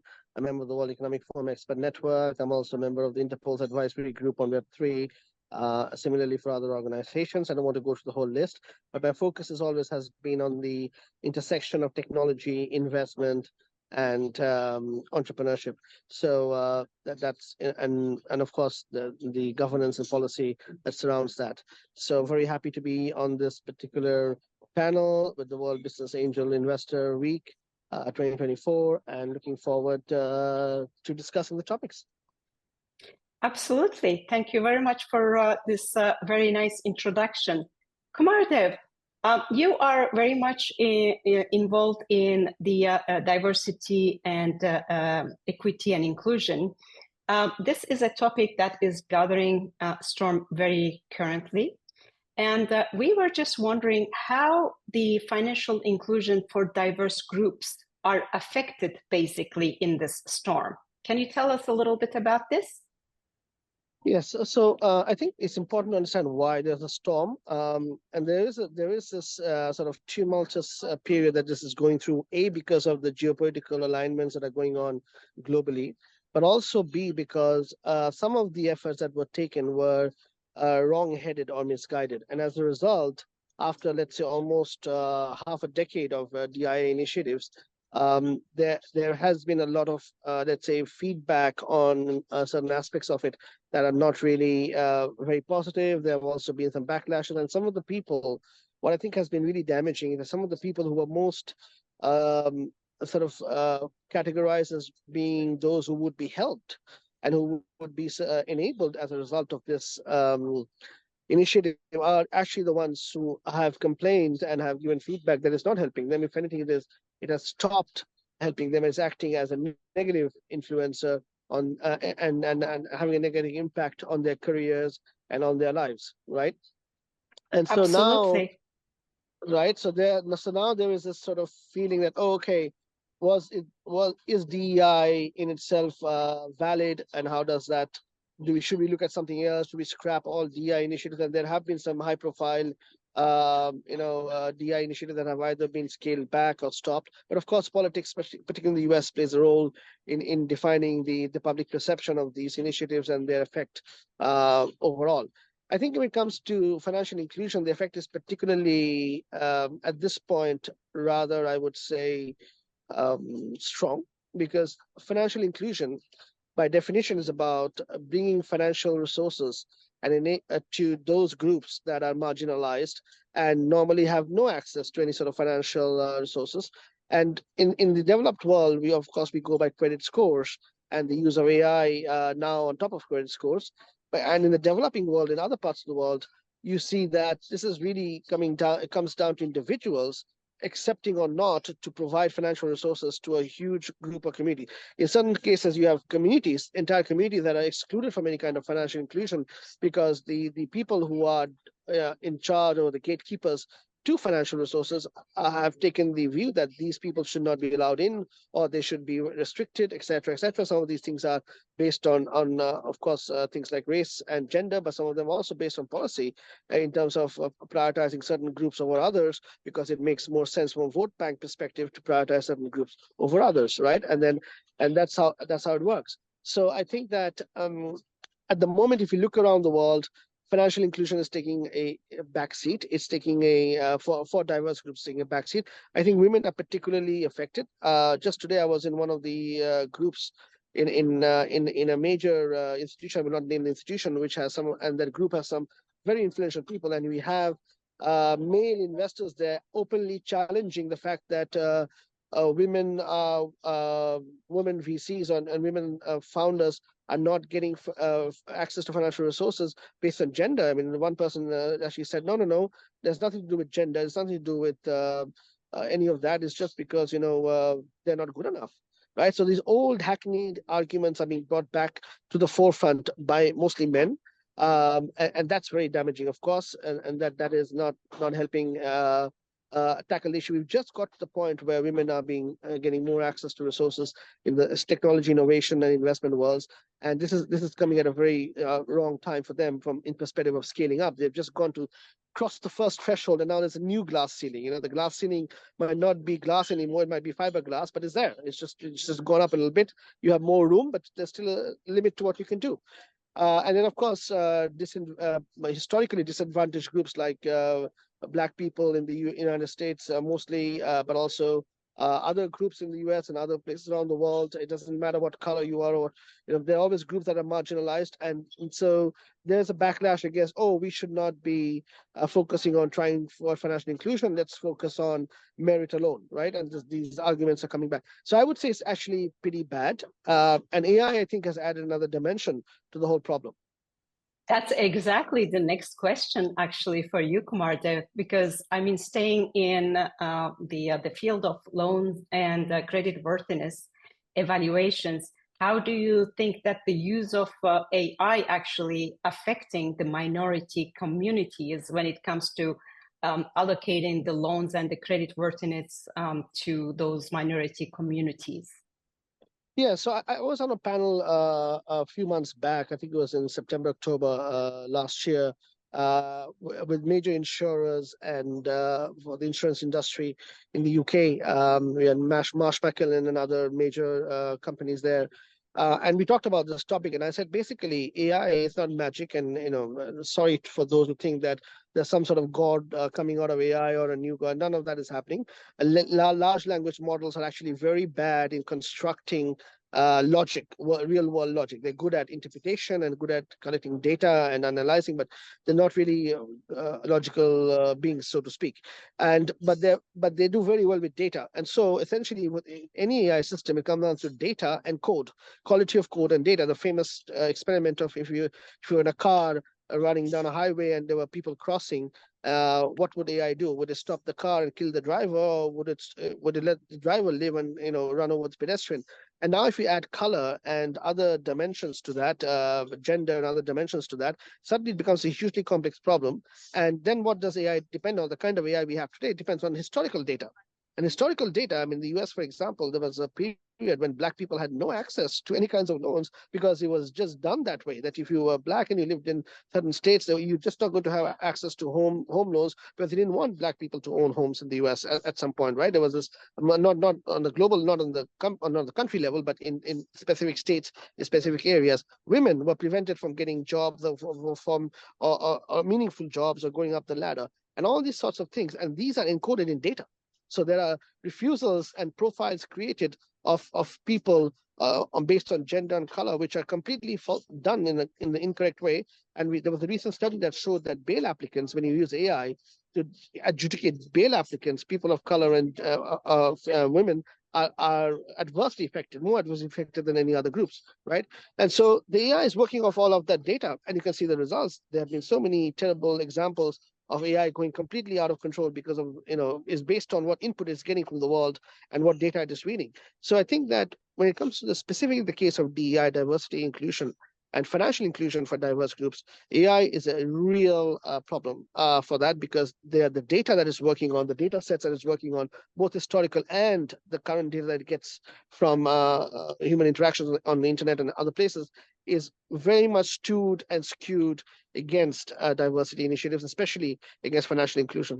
So I think that the US taking a lead as usual in legislating to prevent AI-based harms, and now the US is going to do something similar. The other other countries around the world, looking at the EU again for that. And I think we definitely need to look at this aspect that no matter what technology you use, and especially when you use AI, you've got to ensure as a company, as an organization, as a user, that you're not prejudicial in the outcomes that you have. But at the moment, none of that exists. So yes, women, people of color, marginalized groups are definitely at higher risk of a lack of financial inclusion because of AI, and not at lower risk, which is what you would have expected.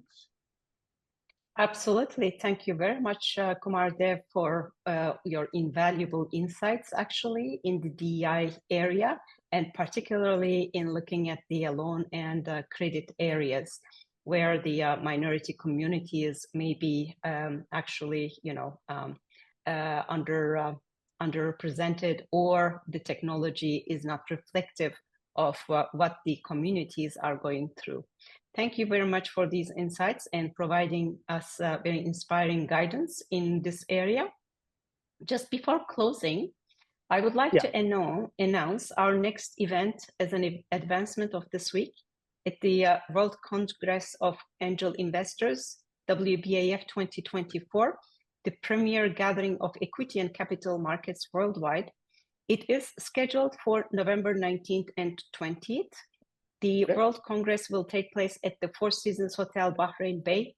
We extend a warm invitation to all global stakeholders and yourself, of course, to join us in Bahrain for the World Congress of Angel Investors. It's important to note that WBAF 2024 Bahrain Congress will be held under the patronage of His Royal Highness, the Crown Prince and Prime Minister Prince Salman bin Hamad Al Khalifa.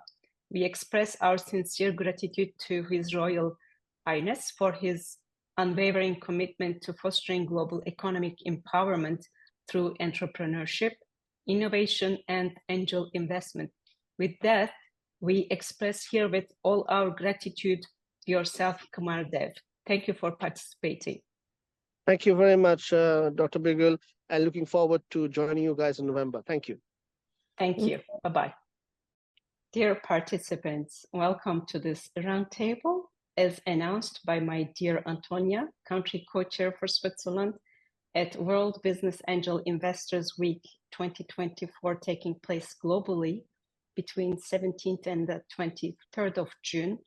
Today, we unite under the pivotal theme, Pioneering Perspectives, Leveraging Technological Innovation to Enhance Diversity and Financial Inclusion in Entrepreneurship with Startup Insights. This aligns with our broader vision of building stronger business ecosystems to increase financial inclusion. Welcome all.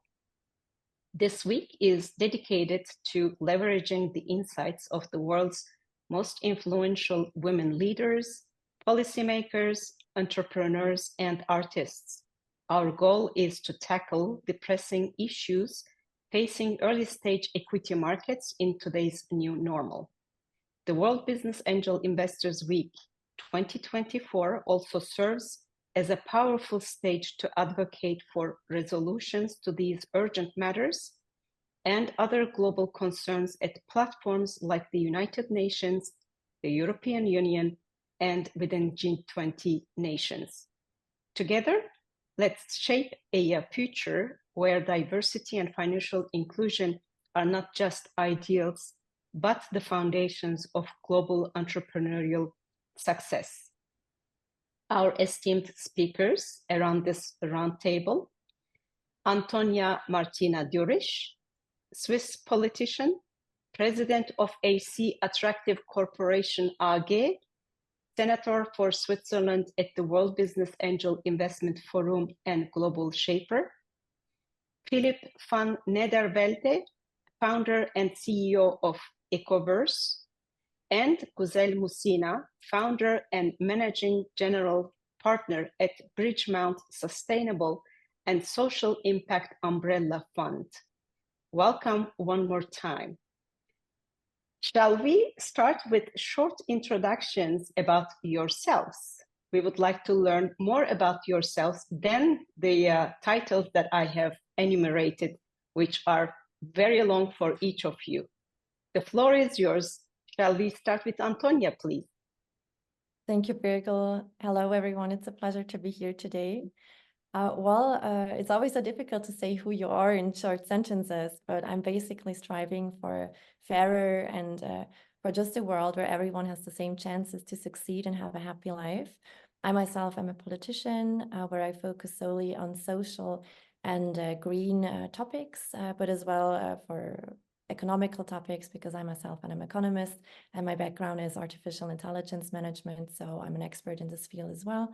And yeah, I'm part of the World Business Angel Investment Forum and striving to open up, for so many women and inspirational people around the world, the floors to innovate and just to create things they love to do. So that's who I am. And I would say from a personal side, I live in Switzerland. I have a fiancé, and I am just a normal human being loving to spend time with family, with animals, with all the people in my community, and to help wherever I can. Thank you. Excellent. Thank you so much, Antonia. Philip, shall we continue with yourself? Sure. So I'm Philip van Nedervelde. I started building virtual worlds and metaverses 33 years ago in 1991, back when I still had hair. And in the early 90s, I founded eSpaces, which is now the oldest continuously operated studio in the world. Along the way, my team and we have been fortunate enough to receive some industry recognition for our work. And I'm currently building my 7th metaverse, Ecoverse, which is a Web3 on-chain, browser-based, omni-device accessible metaverse with which we aim to reduce travel emissions by moving real-world events and people's daily workplace to virtual reality. Other ways in which Ecoverse is unique is that we are developing an enhanced version of X Spaces or Twitter Spaces in virtual reality and AI tools to turbocharge social networking. So we are still in stealth mode, and we are currently seeking partnerships and additional funding to take Ecoverse to the next level. Excellent. Thank you very much, Philip. Güzel, may we continue with yourself? Thank you so much. Please tell us more about yourself. Thank you. Once more, I'm really happy to be here to join your absolutely fantastic community, because I'm convinced that only in collaboration with each other, we are able to create a really very beautiful world altogether. My name is Güzel Musina. I'm a financial expert with more than 25 years experience. Have done in my business working life as a banker at top 10 banks worldwide. Many investment banking transactions, also in corporate banking, corporate finance, and private banking, becoming #1 at a bank I served for. And since 15 years, I decided to spend my time only on sustainable projects, achieving sustainable goals, even during the time no one has spoke about it so frequently, like it's a normal situation right now, a normal reality. And that's why I started to build up a group of experts and professional peoples, and to build sustainable and social impact fund in Luxembourg, but also in Liechtenstein as a tokenization platform, building ecosystem. And as my deeper background is social philosophy, because I'm a social philosopher in 7th generation already. And that's why for me, the most important issue was to build a global ecosystem. And within this ecosystem, the first priority we're paying our attention right now is health of every single individual. That's why our first fund within the umbrella Sustainable Social Impact is HEAL Fund, Holistic Ecosystem for Advanced Longevity. And not for sure, I'm also a normal person. I'm a mother of 3 kids.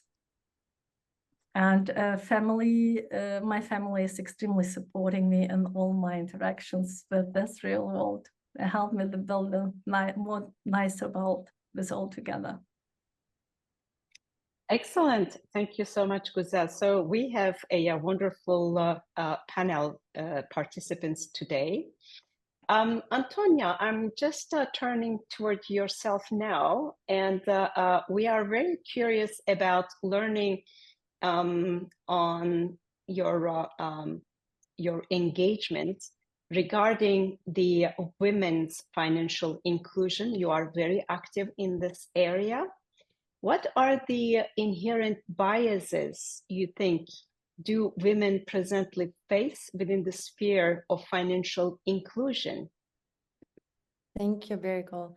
Well, I talk to many people every day, and most think everything is fine. We're advancing in society, life is great. But to be honest, I have a different perspective because I studied that topic for such a long time. And just the fact that we have 125 million girls currently out of school, that doesn't help financial inclusion around the world. We have 383 million women and girls living on less than $190 a day, which is a catastrophe. And if we talk about catastrophes let's say on a business page, companies which were founded solely by women, they received only 2% of all VC investments in 2022. In Europe, even less than 1%. So I have many different questions, and sometimes I ask myself, why is it that way? And a certain pattern for me appears because I realize that only 15% of all the VC check writers themselves, they are women. And so if this isn't already a first warning sign, to certain bias within our society, which shouldn't be ignored, we have this other study which has specifically been made, which found out that 70% of all the VC investors, they prefer pitches presented by male entrepreneurs over those presented by female entrepreneurs, even though the pitches were identical. And the consequences from this bias within our society, it's tremendous. So it means that global GDP, it actually could rise 3 to, I would say, 6%, boosting the global economy up to 5 trillion annually if women entrepreneurs would receive the same investments as male entrepreneurs.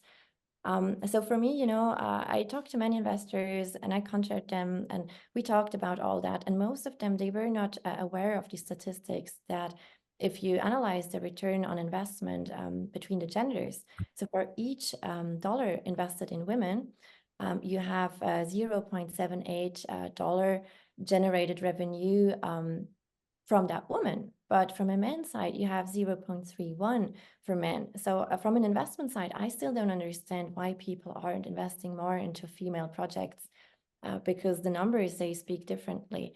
And if you ask me personally, and you analyze also how many CEOs we have globally within all this S&P 500 institutions, we have like 5.4% of all the women which are CEOs globally. So I think we have a deep-rooted bias problem. And the bias, it's first one of the investors. But then, of course, we also have all those gender stereotypes which we still have in our heads.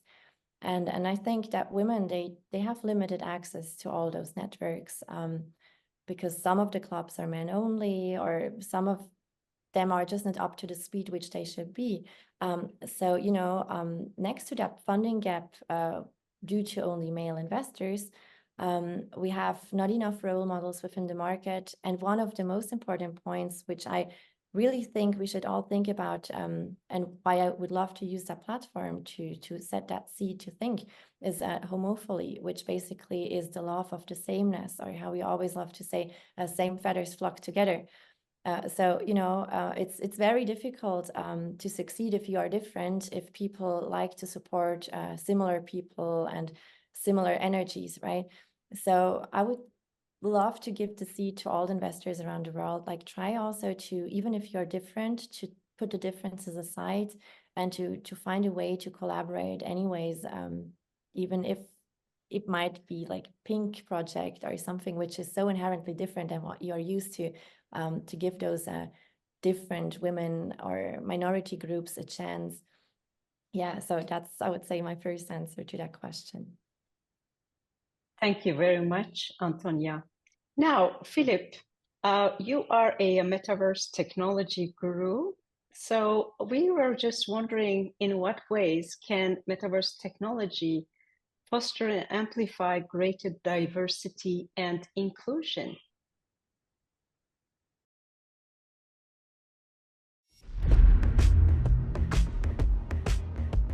We present to you the eco-friendliest technological realization of the deeply ancient concept of a shared plane of non-physical existence.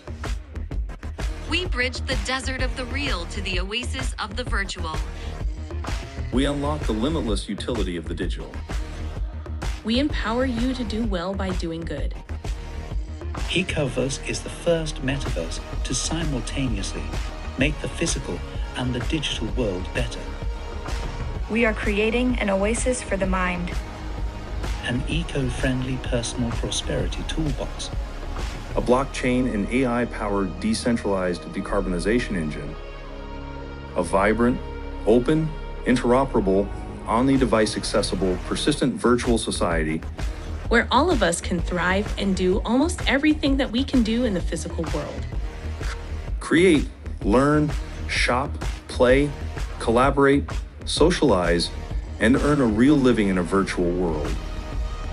We are ushering in the next phase of the evolution of the collective human mind that builds the noosphere, the realm of the mind, the meta-mind.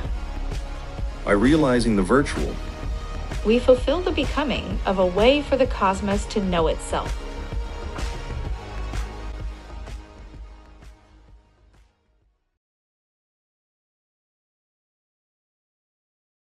Great question. So metaverse technology can do this in many different ways. But before describing a few of those, I must point out that metaverse technology does not foster and amplify diversity and inclusion spontaneously by itself. So as a builder and creator of metaverses, you have to deliberately design such goals into the metaverse platform that you are creating so that they are achieved. With that important point out of the way, here are several ways that metaverse technology can increase diversity and inclusion. So one such way is by making a metaverse super accessible from the get-go by design. So a web-based metaverse like Ecoverse that was designed to be inclusive from the start makes it possible for anyone to access it from any device with an internet connection and a web browser.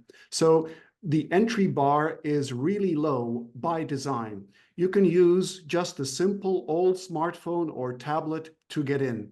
And this approach breaks down geographical barriers, and it gives people from all backgrounds the same chance to join virtual workplaces, virtual events, virtual communities. Another way is by offering highly customizable self-representations. Remember the old joke, on the internet, nobody knows you're a dog? So, well, in a metaverse with customizable avatars and AI voice translation, you can make it so that nobody knows aspects of you that could lead to prejudicial treatment. Similarly, with the same technology, you can create avatars for yourself that express how you feel inside, that express your unique personality, and this promotes self-expression, inclusivity, a sense of belonging and acceptance, and it helps celebrate diversity and can ensure that everyone feels seen and respected for who they truly are. Yet another way is by enabling economic, financial inclusion. So a metaverse can also bridge economic gaps by offering virtual jobs, virtual marketplaces, and opportunities executed in the virtual world for entrepreneurship. So these virtual economies, they can empower individuals to participate in the digital economy, allowing them to leverage their skills and creativity in new ways. With this approach, you can reduce barriers to entry and provide financial empowerment to people from very various and different diverse backgrounds. And thereby you can create a more inclusive and diverse economic ecosystem. Yet another way is by enabling real-time global collaboration. A metaverse allows individuals from very different cultural and socioeconomic backgrounds to work together, share ideas, learn from each other, collaborate, cooperate. This interconnectedness breaks down geographical barriers, it fosters innovation and understanding, and it brings together diverse perspectives and facilitates the development of creative solutions to global challenges, as well as enhancing mutual respect among users, provided you've designed it properly from the get-go. A few more. So additionally, virtual spaces can be designed to be accessible for people with disabilities, with features like text-to-speech, customizable interfaces, adaptable environments. They are welcome and they can thrive there. Another one is that users can create and share content that reflects various cultures, experiences, and perspective, thereby enriching the digital ecosystem. A metaverse can also allow people from different cultural and socioeconomic backgrounds to work together, share ideas, and learn from each other in real time. A few more. So there are virtual classrooms and training programs that can reach underserved communities, providing access to quality education and skills development, no matter where you are, no matter which quality of device you have, as long as it's a web browse enabled, a web-enabled device, an internet-connected device. You know, as I mentioned, a device as simple as a smartphone or an old tablet is enough. Of course, if you also have cardboard VR headsets or better, more modern headsets, those will enable you to access a metaverse that has been designed from the ground up as omni-device accessible. A metaverse can also offer safe spaces. So there are some groups that can be marginalized, but in virtual reality, you can have meetings and moderated areas where marginalized groups can find support, can network together, can share experiences, and all of this without fear of discrimination or harassment. Furthermore, so by offering virtual jobs, marketplaces, and opportunities for entrepreneurship, a metaverse can help bridge economic gaps and empower everyone's participation in the digital economy. Finally, a metaverse can support the creation of diverse communities where people can connect over shared interests, experiences, goals, and fostering inclusive social networks. Thank you very much, Philip. This is really a very, very global and complete, overview of what metaverse technology can do. Now I'm turning towards yourself, Güzel. You were mentioning a little earlier that the health is very important. Why does financial inclusion fundamentally begin with access to healthcare? Can you enlighten us on this topic, please? Yes, thank you so much for this great question, which is also exactly focusing on what we are actually doing right now. Because as I have pointed out, we started creating Sustainable and Social Impact Fund to enable a global ecosystem within this healthy world. And first, we focused on all 17 SDG goals and invested ourselves in different technologies, in fintech, in recycling area, in organic fertilizer, in metaverse. By the way, it's quite interesting issue for us as well, because we understood how important it is for the future development and inclusion.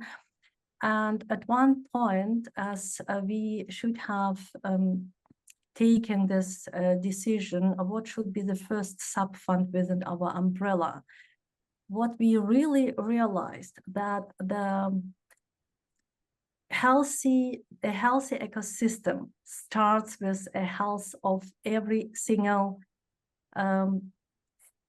person itself.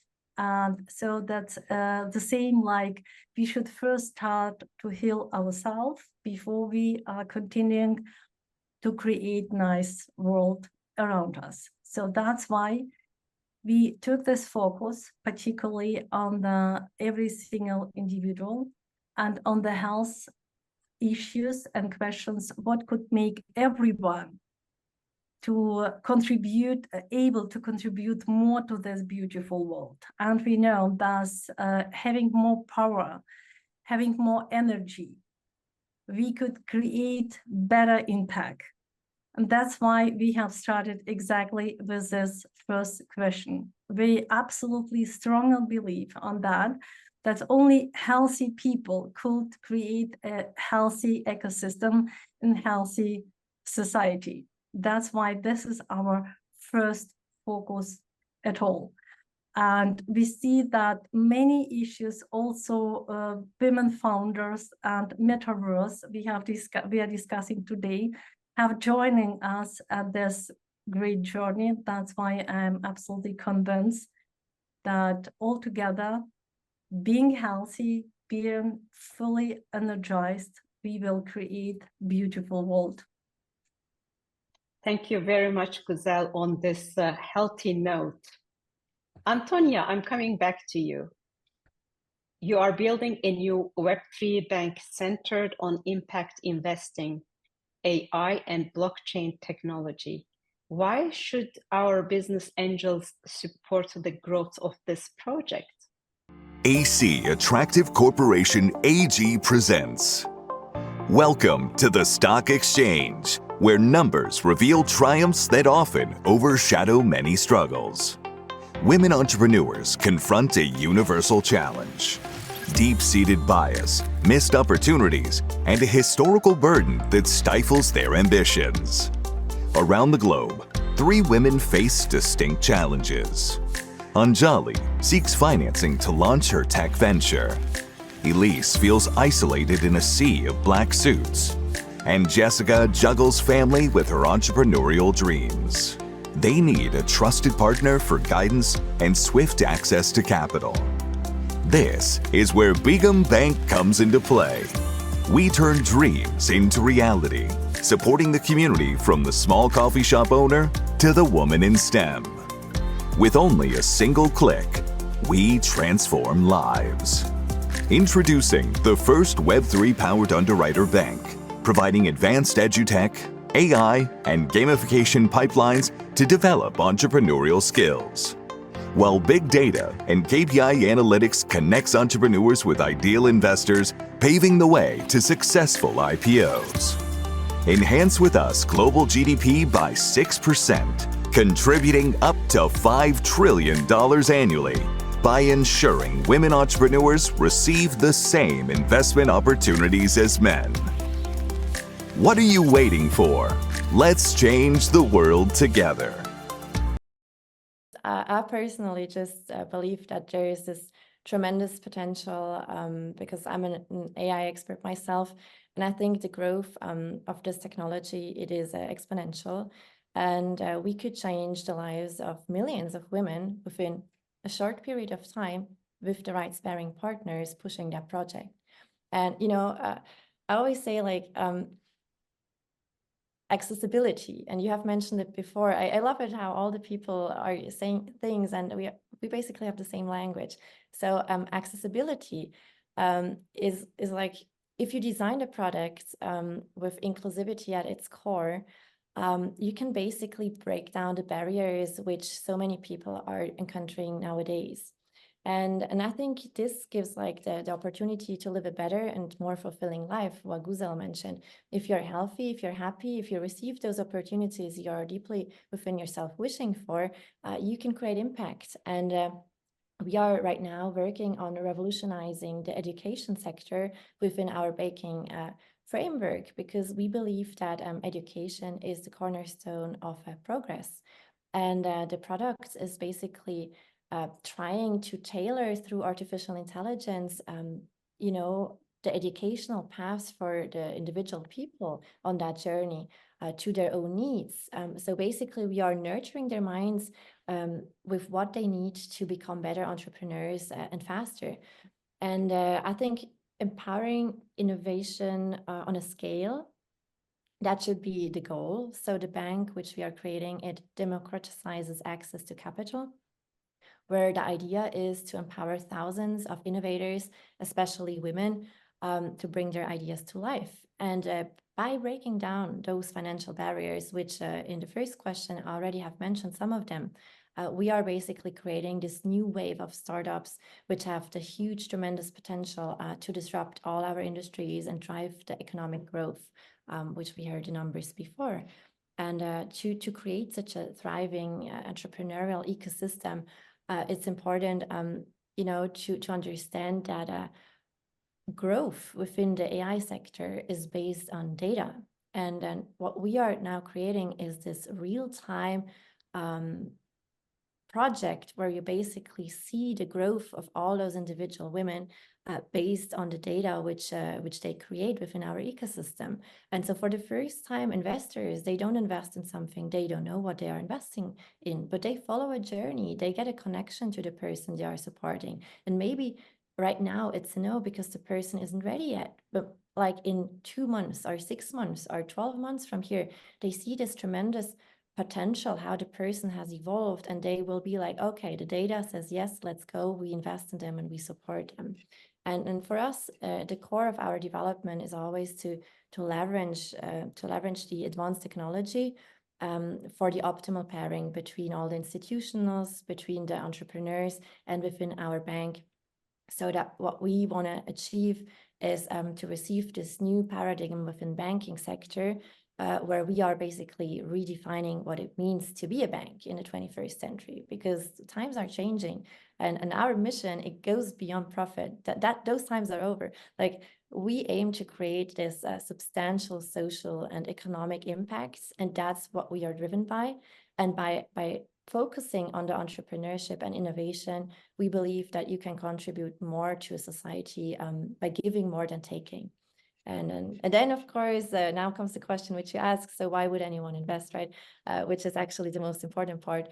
But to be fair, it's like, we believe that through long-term relationships, you know, you return through equity stakes, through partnership deals, through all those future banking services, much bigger ecosystem that banks currently are maintaining. We think right now it's on the wrong path. It's not very personal. Nobody supports anyone, but people just take and are very greedy within those sectors. And I think if we create something which is, as the Ecoverse talk before said, something which is easy and accessible for everyone, and not only the best get picked, you know, but everyone has the same chance to succeed, and based on what they deliver, they receive the support from this community, from all investors, institutionals, and from the bank itself through the fund, which will give money away for free to give this initial start to those who deliver. We believe we can create an environment full of trust, of security, and which basically also is one point why I'm doing this, because I just experienced that there are so many scammers and bad people out there trying to take advantage of entrepreneurs, that it's really time to create a system which benefits everyone in a very trusted and secure environment. Yes. So thank you very much, Antonia. That sounds excellent and very promising. We are looking forward to having such a trustworthy ecosystem. Thank you. Thank you very much. Philip, coming back to yourself, we heard that you are in stealth mode. What's next on the horizon for you? So in the coming months, we plan to break cover and to come out of stealth and officially announce the existence of our project to the world. And as soon as we complete our closed alpha testing, which is already underway, we will be launching our public beta version, And then we will also be rolling out our first few in-world products, including Eco Venues, which is a service for event organizers so that we can provide them everything that they need for creating hybrid, real-world virtual events or completely virtual events in Ecoverse. And then we will also be rolling out Eco Spaces, and that's for enabling real-time discussions in spontaneous meetups and informal events, very much like on X or Twitter Spaces, but better because we add the virtual reality and screen sharing and many other features. So we furthermore have multiple on-chain in-world games at various stages of development. And some of these games have a very ecological theme, and they have built-in rewards where when you level up to a next level, you can cash out your points or your rewards and do so in a way that actually helps the decarbonization of the real world. So for example, if you have X number of points in one of the games called Dendra, you can cash in those points and plant a tree or multiple trees in the real world, and or maybe support a decarbonization project in the real world. So on top of that, we have also plans for the integration of AI, the specialty of Antonia, and for the release of a marketplace for co-creator content, so user-generated content creation tools, so where people can sell and buy user-generated content. So that's our support of co-creation. Now, we prefer not to make too many promises or announcements prematurely, as new advancements in the technology itself are emerging rapidly. So we're agile and quick to adopt these latest technologies, and we're often among the first in our industry to do so. For example, we were the first metaverse to run immersively and with gesture-based navigation on the Apple Vision Pro. So we have a lot of exciting stuff coming. Stay tuned and watch this space. Excellent, Philip. So we are actually looking forward to the upcoming news, and hopefully we will be able to try all that and have wonderful experiences in Ecoverse. Absolutely. Güzel, thank you. Güzel, I'm coming back to yourself. Could you elaborate on the work of your fund and how it contributes to advancing financial inclusion? Yes, thank you for this great question.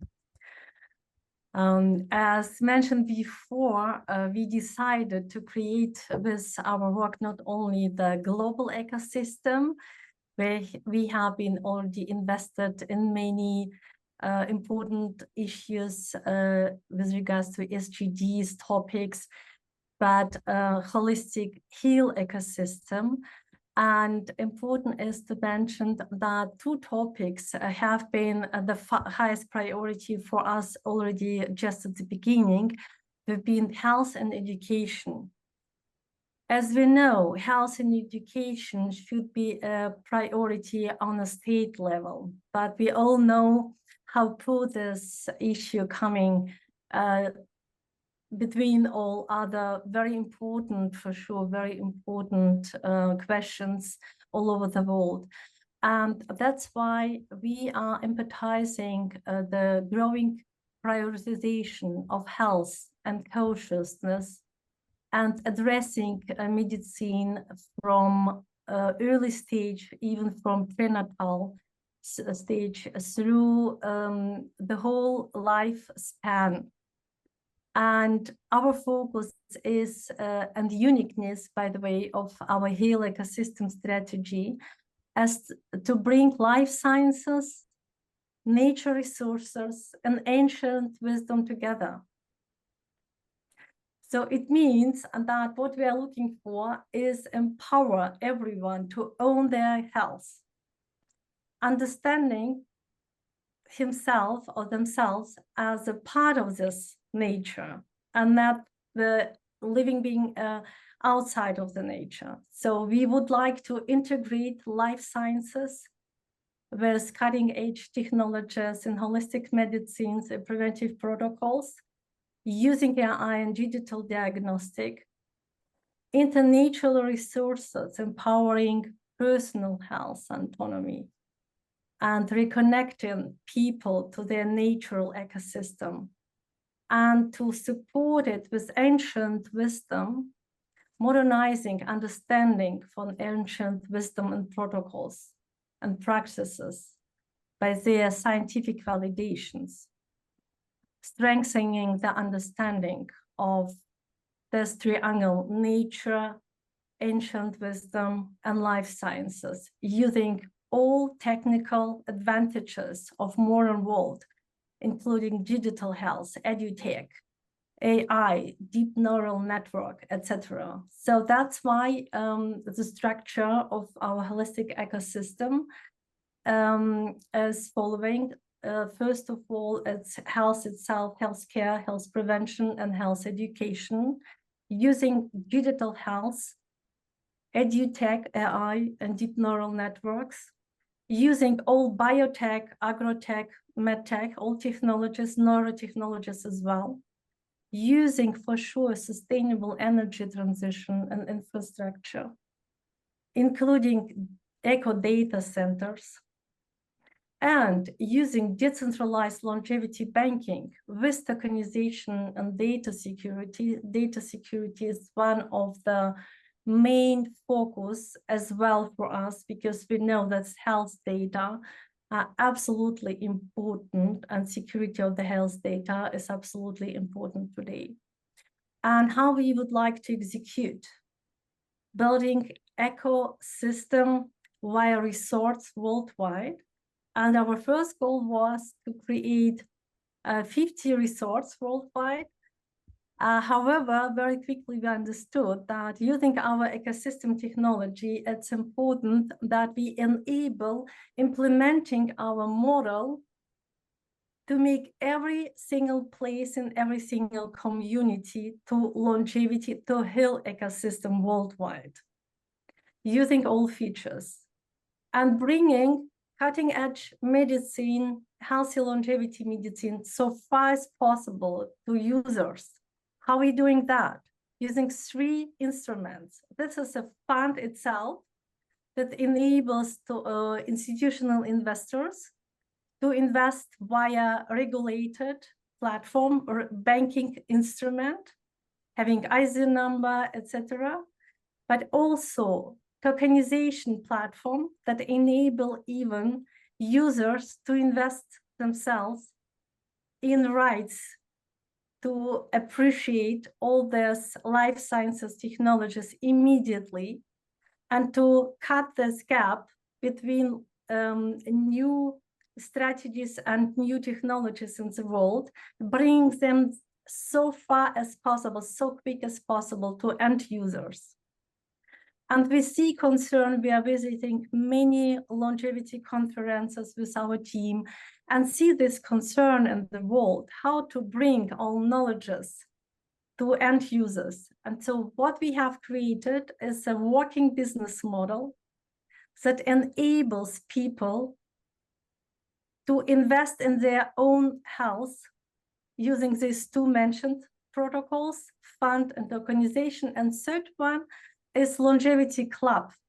It means that everyone could just invest in their own health and use immediately all new technologies that are appearing on the market. Very, very interesting. Thank you so much for your invaluable insights to all of you that provide us very inspiring guidance in diverse sectors. Antonia, with yourself in the new banking ecosystem that would be more sustainable and more inclusive. Philip, with your advanced metaverse ecosystem. And Güzel, with your initiative of people taking their own health in their hands and being aware and putting this as investable assets. Very, very interesting. Thank you so much. This was a very inspiring discussion. With that, I express herewith all my gratitude to our panelists. Thank you very much.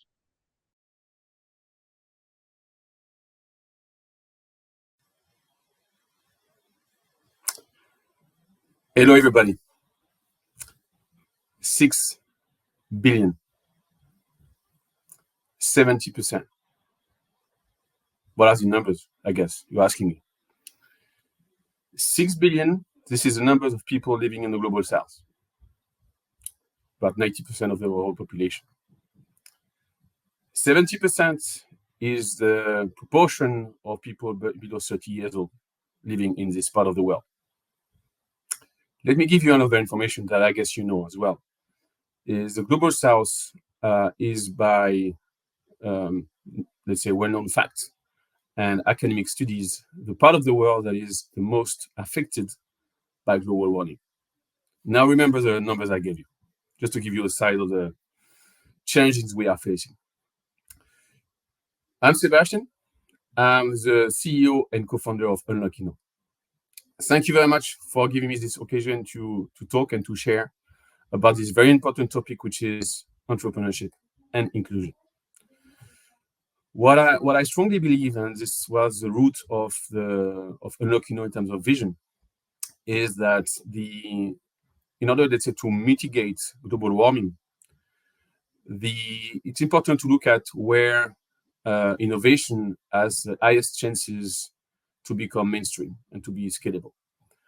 I believe that some of the best innovation we are going to see that will mitigate global warming are going to come from the global south. Why? Like I said, most affected by let's say, the global warming, meaning that the problem is basically eating them every day. What I've seen in Africa, I was in Nairobi last year, where I had a chance to meet with the whole green chemistry / climate tech ecosystem, from government of Kenya to UNESCO to startups to industrial partners to research institutes, is the following. I've seen great ideas, fantastic ideas exposed by academics, by young teams of researchers at different degrees. What I've seen on the other end, I've seen challenges when it's come to scale up these ideas, scale up in a sense from lab or initial lab prototype to bigger prototype labs to market. And I've seen it across the board. It's also well-known information that there is structural issues when it's come to scientific academic labs equipment in the global south. So here's the idea that I do believe it's important, is that as a society, as a world, we need to find ways to unlock innovation in the global south. The way I believe it can be done is that if you think about climate change, about innovation, you need to take into account that a key node, a key aspect of the equation is going to be science, especially science in academia. So my belief is that if we want to accelerate innovation in the global south that will have the biggest impact in the world, remember the numbers I gave you, we need to find ways to build up R&D capabilities in these labs, in the chemistry labs of universities across global south. Why is it important to do this? It has a lot of the chain of consequences is basically fantastic.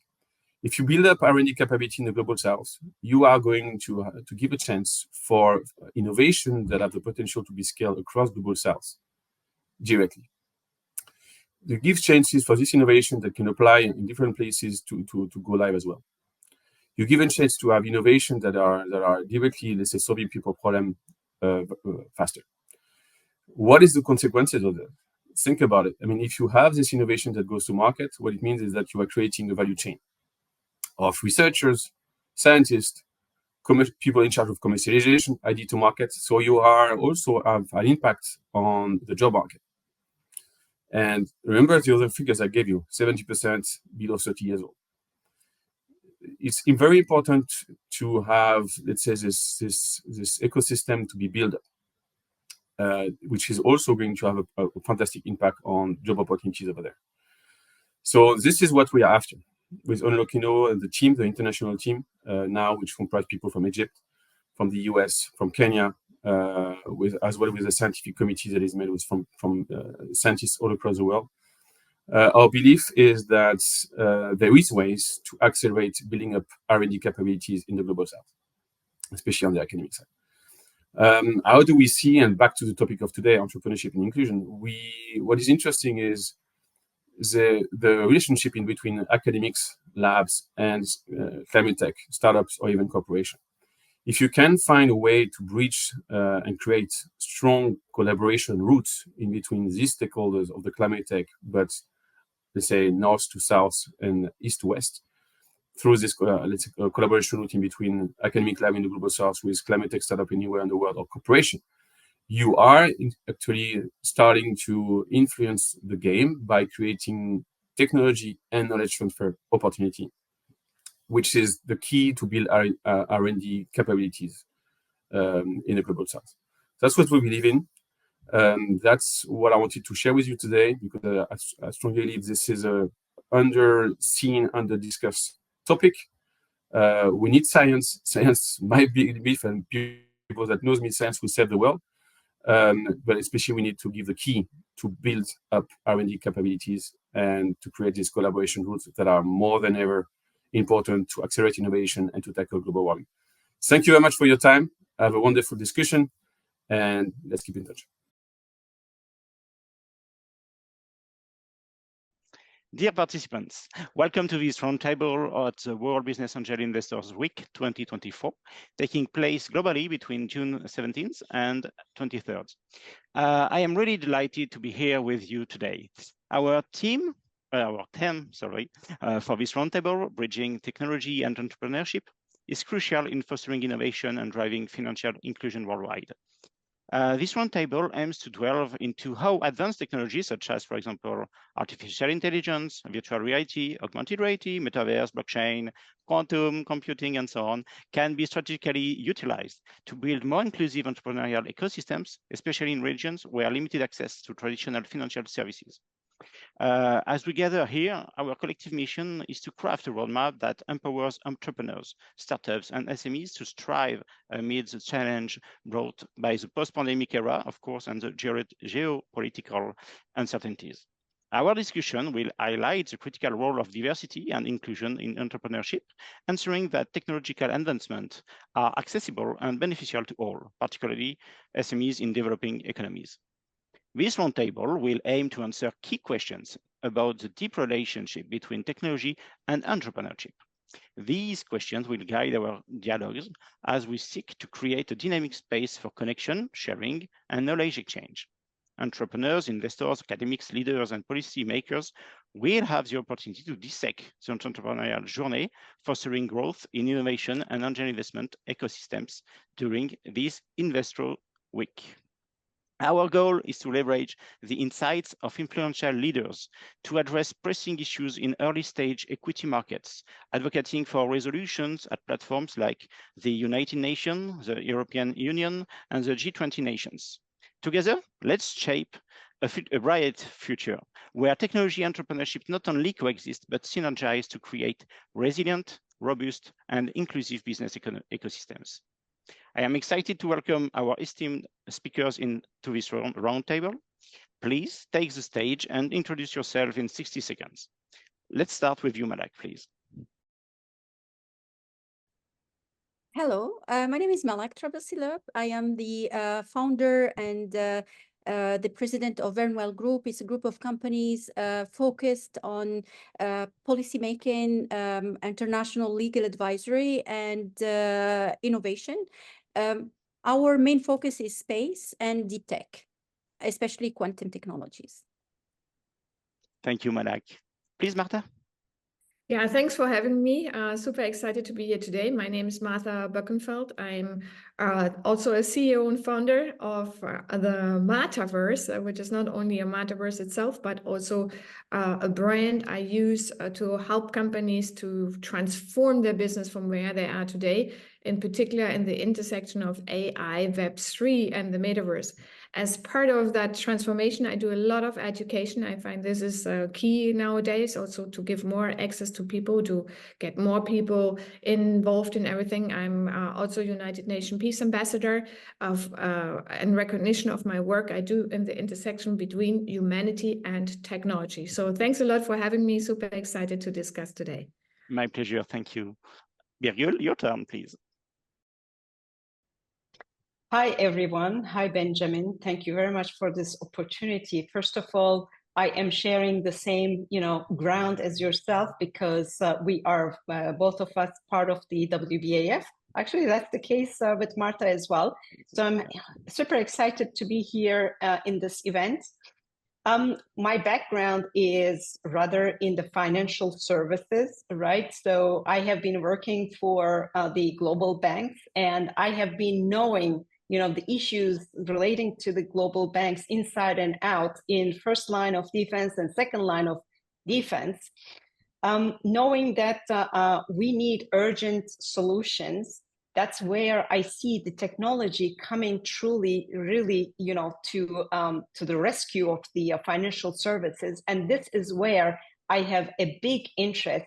I can talk about it maybe during the conversation very briefly, what I am about to do. So thank you very much for having me here.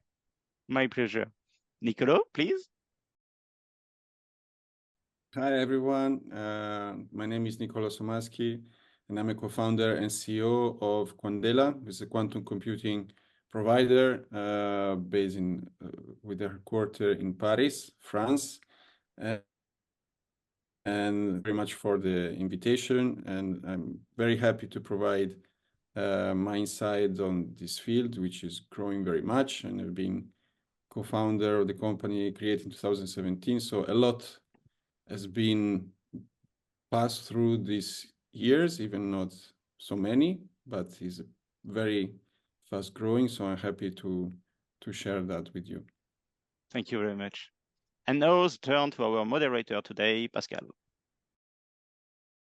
Thank you so much. I'm the director of Unlimit Trust Campus. We are based in Lausanne. We are owned by a company, SIGPA, very active in security traceability across the world. And we bring in to entrepreneurs and innovators a whole ecosystem where some of the technologies that we're talking today are being not only studied, but also applied. So we're very excited to be here today. And I think we're in for a great discussion. I'm going to start with the first round of questions, start the discussion. And again, I think we want to link a bit how technology is changing the world. And we know technology is going fast. We have some quantum, AI, Web3 experts. So we want to understand also how this will play out in terms of scenarios if we want. So the first question I'd like to ask to the team, and I'll start with you, Malak, if you don't mind, is really thinking about how some of this deep tech, you mentioned quantum, but I know that you're working on a lot of those deep tech technologies. How do you think that they could be used in a strategic ways to be creating those more inclusive entrepreneurial ecosystem, right? I think Benjamin told us also about the topic of today, right? So financial inclusion, which obviously means that it has to cover some of the regions that don't have necessarily a whole-fledged or full-fledged venture capital industry. So please share some early thoughts on this question, Malak. First of all, I would like to thank you for moderating this session because I did not do it earlier. And thank you, Ben, for the invitation and including me with the great team here. Talking about quantum computing, we have one of the industry leader here who started startup since 2017. And he's one of the leading startups in France. And actually, when we talk about technologies like quantum computing and quantum technologies, quantum computing in particular, I remember I started this 2020. At that point, it wasn't very popular like today. We did not see it making the headlines like it did, and it was new to most of the people. And like a company, like a startup, like Candela, and I'm choosing the example because Nicolo is here. At that time, it was, wow, what they are going to do, because quantum is still in the research lab. Today, we see that it's not in the research lab.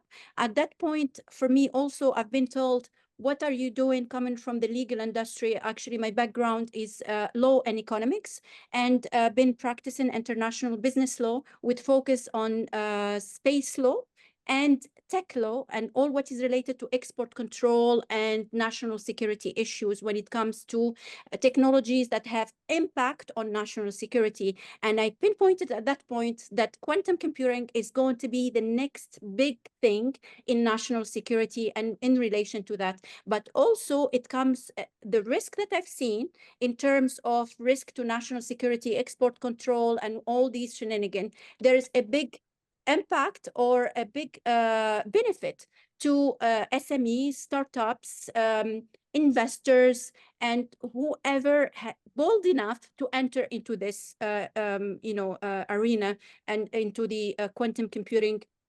technology and to bet on it at that point. Today, it's not a research. And we see use cases, we see companies are presenting, proof of concepts and really optimization solution to various problems that we see within different sectors. For example, if I want to combine the startups or SMEs or small companies who are in the satellite industry working, for example, on situational awareness, one of the things that they do is to work on or collaborate with companies who have already solution within the quantum computing technology to optimization. And I was in Paris not long ago, Nicolo, and I've seen one of your team in one of the open day at EDF. And actually, they presented something, a specific solution that it was for space sector. And here, it's very important to understand that how this can be utilized. And I'm pinpointing on quantum computing because it's very, very important. And I'm doing my best in order to promote the technology in the UAE and the GCC. These, if you see the different activities that we are launching, the consortium and so forth, attracting investors and also influencing policy making, it's very important to know that the next big thing for SMEs to have the big jump is to be involved and to find out what quantum computing companies are doing for to solve their hard problems that they have today in order to make that jump into the next big thing. Thank you, Manak. I think you provided the perfect intro to Nicolo because you referred him a couple of times. Maybe if I could frame the question for you, Nicolo, is we're going to cover maybe SMEs in a minute, but do you see a role for quantum computing? And obviously, you're not a futurist yourself, but you're close enough to the technologies, but to provide, I would say, access to other regions, to create those inclusive entrepreneurial ecosystem. And if you see, like, how could it potentially look like, right? Because we know now that technology is getting diffused much faster, but how does it look like for quantum for you? Yeah, I totally agree. One of the best way to make this technology useful is to create a community and awareness. And most of the companies we work with, and Quandela, of course, since the inception, is concentrating on provide evangelization on what we do with the awareness of what the technology can do today. We don't want to fool neither user, clients, partner, nor society. We don't want to create hype, which is dangerous. and not beneficial for everyone. And this just goes as simple as provide access to technology. And we do that via cloud. Since 2012, it was the first open to all cloud by a European provider in Europe, accessible worldwide. And that has been free of access until some month ago. Then we have upgraded into a billing part with some still free credits for people that want to test it. And of course, advantage fees for universities. And attached to this, we also work with universities and companies providing training. And this is a big part, and the training goes with the introduction on quantum computing, introduction on the technology, and testing. We want to make people writing codes, testing codes, and we do this globally. We do this in most of the country we have reached, North America, Korea, and we will continue doing so. One important thing, of course, is, and then I conclude, is strategic and sovereignty. This technology has to be considered, but in Europe, especially France, this is well known, and this openness goes also with this awareness. Very interesting. I think you provided really a template, and I'll go to you, Marta, maybe for the next part of the comment. But the part on community evangelization, kind of worldwide access in an open manner, I think is a great way to advance and really include everyone. I know, Marta, you splitting your life between real life and metaverse life. Any other I would say comment you would bring to this question? Yeah, I think one point which Nicola mentioned, which cannot be underestimated, is the access to quantum computing. And as he mentioned, cloud-based quantum computing, knowledge sharing, and capacity building in under-reserved regions. So we see that in a lot of regions, the infrastructure is just not there. So very often also I have the same with the metaverse when I try to explain all the beautiful advantages we have. And in my case, in my little metaverse, also people can access globally, and they can access via desktop, and they can access via mobile phone on purpose, because not everyone has the Google or the new Apple Vision Pro or a VR headset. So I would say cloud computing, very, very important, not only for quantum, but generally open source is very important. Then you already highlighted the community building. The whole space and innovation and entrepreneurship can only really work if we create a community and also an ecosystem. And that's what we are trying, one of the purposes in the World Business Angel Investment Forum, that we're trying to bring different stakeholders together. So we try to create ecosystems and to connect people which might not be connected normally, and that also provides new access.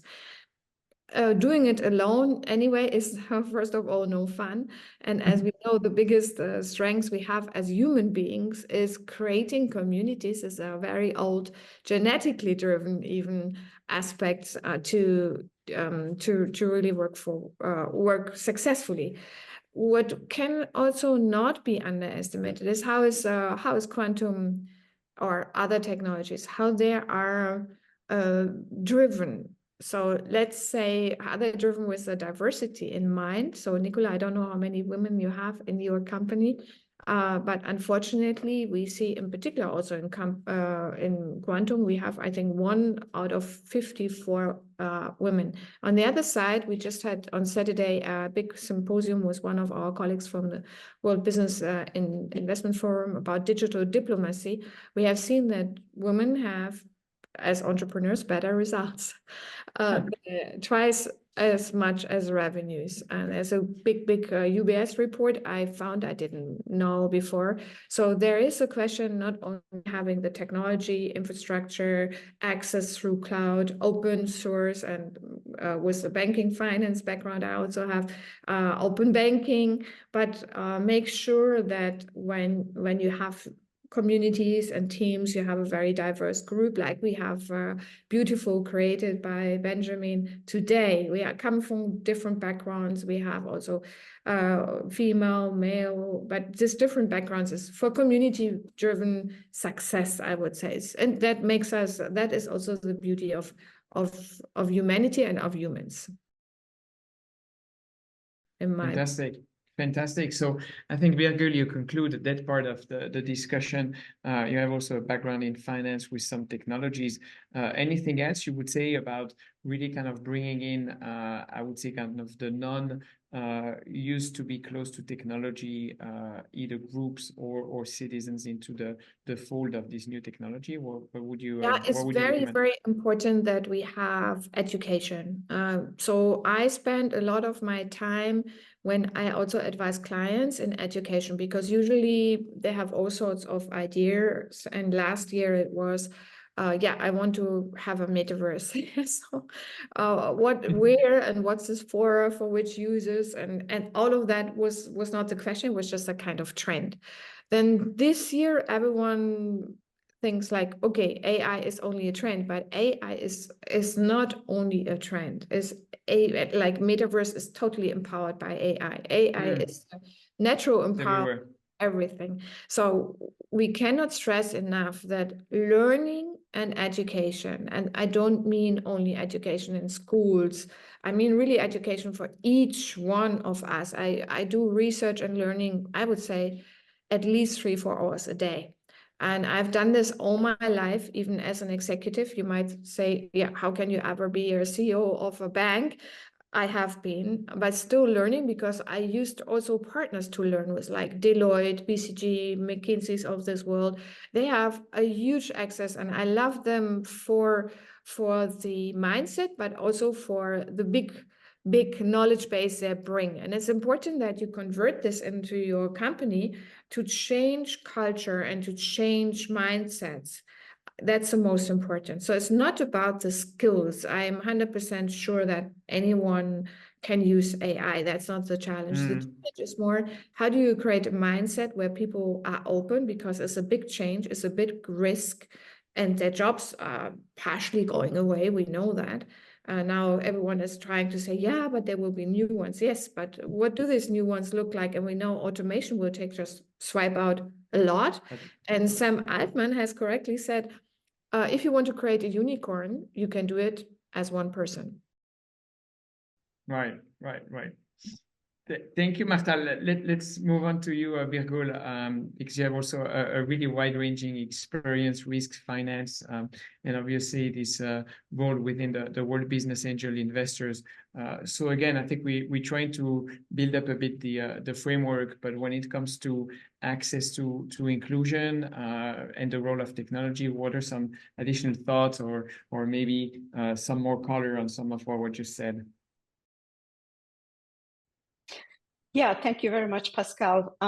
Basically, we have started with the quantum computing, so we have to add to that, I guess, the digital analytics, and we have already mentioned, right, the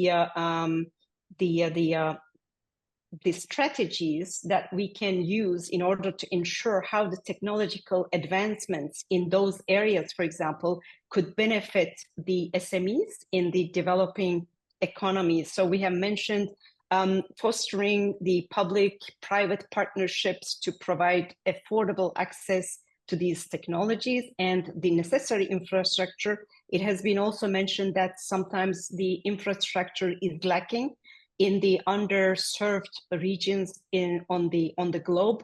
Then we have mentioned developed tailored training programs in order to equip the SMEs with the skills to leverage these advancements effectively, because it is very important that people know what they are using and what this is used for and why it is useful. Then encouraging the knowledge sharing that has also been mentioned. We are also, we have to be mindful of the aspect that we have to implement supportive policies and incentives, actually, in order to encourage the SME adoption of cutting-edge technologies, because today it is at the doorstep of everybody, and everybody is faced with the use of the advanced technologies. I mean, we can take the examples of decentralized technologies, and we can mention, for example, the usefulness of the peer-to-peer financial services, right? Coming from the financial services area, where we could say blockchain-based lending and crowdfunding platforms would be a way in order to provide access to capital for the underserved communities, right? We could also mention leveraging the AI in order to identify and assess the creditworthiness of the underserved communities and people who are looking for access to funding, in order to use a reduced bias, basically, because those machines are trained, as we know, with the preset bias already, in order to come up with the outcomes for saying, okay, you will get credit or you will not get credit, for example. So we have to be mindful of the fact that there is some bias introduced, in data analysis, and with the solid policies implementations, we can help basically in order to get that bias taken care of. Then there's metaverse technologies, where we can create immersive training educational experiences for the participants of the SMEs, for example. And then we can implement the IoT solutions, right, in order to streamline certain supply chain management and the logistics, in order to enable the entrepreneurs to reach broader markets. That is extremely important, that we have to keep a broad view of what that means to have access to the technology, or know that the technology does exist, and create that access and entrepreneurship. Because coming back to the basics, now, if I was talking about the definitions of technology and entrepreneurship, and we are talking about bridging those two, we could say that technology can be broadly defined as the practical application of scientific knowledge and principles to solve problems or accomplish specific tasks and purposes. So it involves methods, processes, systems, devices, and different capabilities that result from applying scientific discoveries and technical knowledge in industries, commerces, and everyday contexts. That is basically joining the definition of entrepreneurship, which is referring to the process of starting a new business or venture, typically with some element of innovation, and bearing most of the associated risks and rewards to create economic and, of course, potentially social value from ideation to operations focused on problem solving. So the entire process of conceiving, launching, and managing a new business, for example, and getting into those ventures in an innovative way by taking calculated risks to derive rewards. That is what we are looking for. And we know that entrepreneurs need technology, and the scientists and the innovators and the technology creators, they need the entrepreneurs as well in order to market what is created. If I was taking the example of internet created so many years ago, of course, a few decades ago by CERN, right? However, they didn't know how to commercialize that. So we have to keep it. Yes, exactly. So we have to keep in mind that we have the both ends of the spectrum, and we have to put them together, and there are ways of doing this. Very nice. I think we'll come back and explore this. What I'd like to do in this next phase of our discussion is really go back to each of you with one of the pieces of the puzzle, if we want, before we bring everything together in the next part. And I think you outlined Birgul really well for us, right? The need for infrastructure, training program. And there was also this policy and incentive. And I think, Malak, I heard you say before, this is also part of work you're doing. You mentioned a couple of regions. Can you maybe point us to some of the opportunities that you see again, as we're building up this ecosystem to be more inclusive in terms of incentive and policy, and how you've been observing either government or private institution working on this kind of large transformation happening? Thank you very much for this question. Actually, I would start with this challenge first. Because it's very interesting to highlight the challenges, and of course opportunities always before, but here we are talking about the chicken and the egg, and what comes first, the adoption at scale, or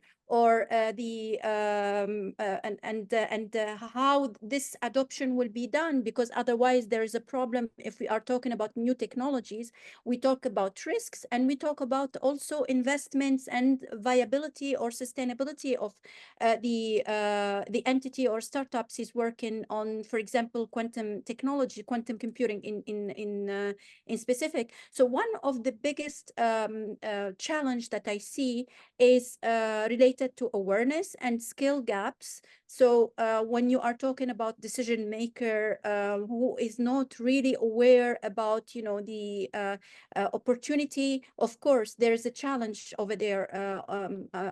You see it. The other problem is it's a bigger one, is resistance to change. So I give you one of the examples, and here we're talking, for example, about quantum computing and cybersecurity, or the future of the risks that we are seeing today and we need to mitigate, which is done already and highlighted by the United States when we talk about the different timeline that it needs to be taken in order, or the actions that need to be done within a timeline in order to mitigate the risk of harvest now and decrypt later. And here, when I started like some time back, talking about the next issue with the cybersecurity and what is the threat that's going to happen, most of the decision makers, and I'm not going to say exactly which region or which country or which decision maker, I'm talking in general because I work internationally. The most important part is like, yeah, but we need cybersecurity solutions for now. We have threats that we have today, and that is going to be happening in the future. So, you know, the foresight and the resistance to change is are one of the biggest problems I faced to do it. Of course, when we are talking about disruptive technologies, they are moving, or they are getting or developed in a fast pace. So it's very fast how they are moving forward. Policy making is very, very slow. And when I'm talking about policy making, I'm not talking about one country or two countries. I'm talking about internationally, and how we can prepare be ready for future risk, which is a problem for global security. It's not only national security within one country or another. So that's one of the biggest challenge that it needs to be looked into it, and we need to move faster when it comes to disruptive technologies or emerging disruptive technologies. So when we talk about the opportunities that these technologies can bring to the table, of course, enhance efficiency. And we see that with AI already. Okay, I'm not even talking about the future. We see today how AI is changing what's happening in the business arena, and actually it's making it's optimizing operations and decision-making processes in traditional industry. Then if we talk about and this one was highlighted within what I do within the space industry, we see new business models that they are coming up. And when I talk about metaverse, and Dr. Marta is here, she's leading this kind of technology and awareness related to it. It's opening new avenues for customer engagement, and also for business models, and it gives a competitive advantage. And early adopters of these technologies, they can get again a competitive edge, and they get that competition, let's say, they can be at the forefront of the global market.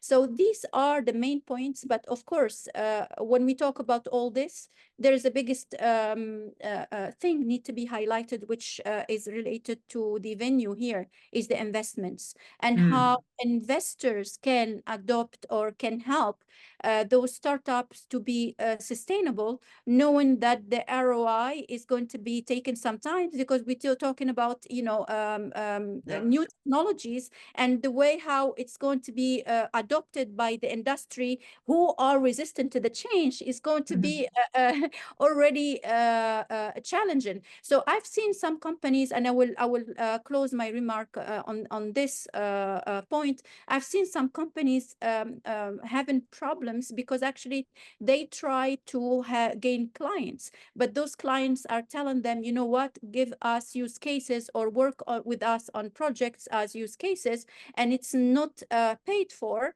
and in order to have a proof of concept. And if a startup continue like that, it cannot be sustaining, and at the end of the day, even their existing investors will be will be questioning the solutions they bring into the subject. So here is like important empowerment, economic empowerment is important, the policy making, funding, and promoting these kind of technologies in order to have these companies sustain, because at the end of the day, it's part of the sovereignty of the country itself. And the other point is it's a part of the national security. And we know very well the friends and foes are competing so hard in order to have competitive advantage when it comes to their kind of technology leadership. Thank you, Malak. One point I'd like to pick up and bring to Nicolos also for comment is really this question about the infrastructure, the basic investment. I think especially for a field like yours, Nicolo, it's just kind of invest or die to a certain extent. What are some of your thoughts in terms of again, policy making, large investment, infrastructure building, because we know that the revenues are still a few years ahead in terms of the development. What have you seen? What do you feel from your experience? That is a big topic, it's a big awareness. Because while we provide and while research and academic work push the engineering on this field in quantum technologies, policy makers are looking at the way this industry will be sustainable and will be local in each country, in each in Europe, if we speak about Europe, and this goes along with the sovereignty in the supply chain.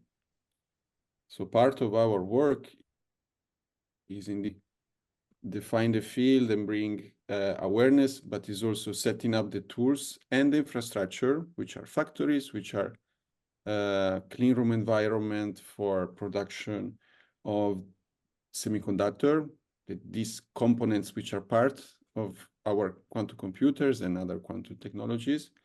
And this has to be really taken care by the states and by the investors that follows companies as Quandela.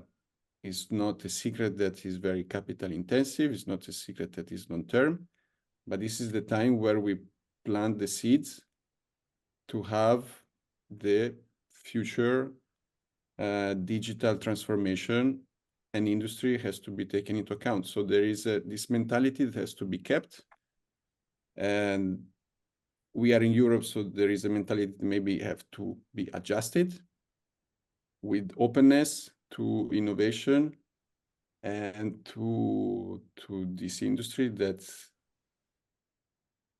don't provide a fit. We all want in the next 5 years, but Yeah. many more in the next 10 and 15. And I think even if I'm not wrong, there's an effort based here in Switzerland called the Open Quantum Institute. So I think it's right to your point, right? It's like, how do we basically maybe learn from the mistakes of the past, develop a technology where we try to bring the benefits as many as we can. And we heard you say, right, the open source infrastructure investment, obviously, there are a lot of private interest as well. Very interesting.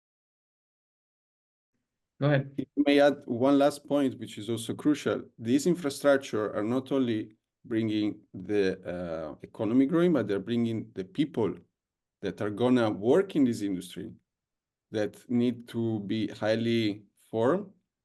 And if we don't provide infrastructure for them to grow as technicians, as scientists and engineers, then we will not even have the human power to sustain this.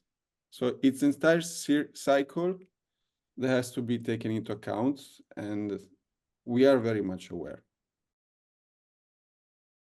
Very interesting. Marta, I think this is right down your alley and your expertise, your current interest, right? How do we train the next generation of people for these technologies, right?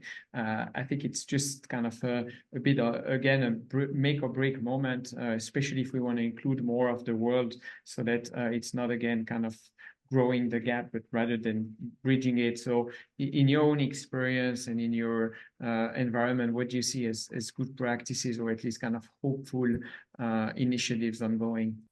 Yeah, you are exactly right. I think we anyway have the digital divide, but this gap is widening whilst we have this big innovation.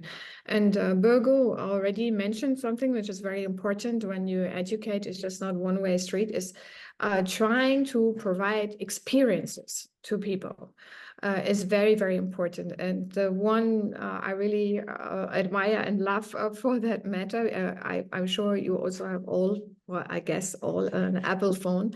And Steve Jobs always said, you have to start with experience and then work backwards to technology. And that's exactly how I approach that field. So like, I mean, for me, it's very easy because with the metaverse, I can just bring them into my metaverse and they can start to have these experiences. And it's interesting that even our senior executives that first say avatar and all this, it's not very interesting for me and why should I do it? And as soon as they are getting into this, like within 2 minutes or so, I can bring them into this world. They're first surprised how fast it is, but secondly, they say, oh, I want to change my avatar. I want to have a different dress and so on. So you think, okay, you know, they get it because the avatar is your extended self. So it's a real experience you get. And the same with AI. So when I do the master classes, obviously I teach first a little bit of what is the excitement, what is all there, and then everyone is already, wow, you know, you can do this and you can do that. But this is all theory. You have to make sure that out of this theory, you get into praxis. So you have to also do exercises. So just say, okay, let's try some of the tools I just talked about. And a lot of them are free when you just test it. So very simple things. Some, we might not even believe it. They haven't even tried ChatGPT. Now we have 4.0 where you can do so much more. And some are so surprised when I'm doing my educational piece and then I talk to my phone and then it talks back. Much better than Siri and Alexa, totally different now and a totally different level. And then at the end, I can say, you know, let's explore what you want to know. So remember that AI is now your Einstein in the basement. So you can just take your Einstein, you can ask anything. You obviously always have to also check, is it correct and so on. But if I use tools like Perplexity, is great because then you have all the sources and there are others as well. And I showed them the other day also Hume.ai and they figure out what emotions you have. But you have to show, you have to experience it. And this is how you learn. And when you say next generation, it's very funny because what is next generation? Next generation is not next generation in the sense of age, because I'm not so concerned about the young generation. I'm more concerned about the companies, the leaders we have today. The latest study from Microsoft and LinkedIn about the workforce has shown that a lot of people use AI, but they don't dare to tell in their companies because their leaders have no clue and haven't been ready for that. So you really have to change from the top, the CEO, the board level. And that's why I love it when board level executive management are open and contacting me and just asking, we have no clue. Can you help us? This is great because it already shows they want to learn. And it's not a matter of age. We talked about it before. It's really a matter of the mindset. Great. So I hope we're all on the same mindset, Martha. I'd like to be on the good paper side of what you're doing, but I fully agree with you. I think part of it is kind of getting a bit the curiosity, right? And we talked about entrepreneur before. Birgul, let me bring this back to you to a certain extent, because you opened it up a few minutes ago and you said infrastructure. We heard Nicolo. You talked about policy making. Malak also kind of gave us some of the challenge, including this resistance to change and some of the drivers of the policy making. And we heard Martha about the mindsets, the awareness, and others. Are we all set to a certain extent? Do we have all of the pieces of the puzzle? Please kind of frame for us how you see the future of those technologies and their kind of impact arriving, maybe from an investment risk or even kind of your own experience perspective. Thank you very much for this wonderful question, Pascal. Actually, I don't think that we are done. We will never be done. We have mentioned the customer obsession, right? So that is very present with Apple. That is also very present with Amazon. So at Amazon, it has to serve the customer first. And then I would mention maybe transparency, right? So we are talking about open source. We are talking about the individuals, the users being completely nude in front of the technology, right? Where your all personal data, for example, may be used, for you or sometimes against you in order to serve your purposes or in order to be used for, malicious intentions.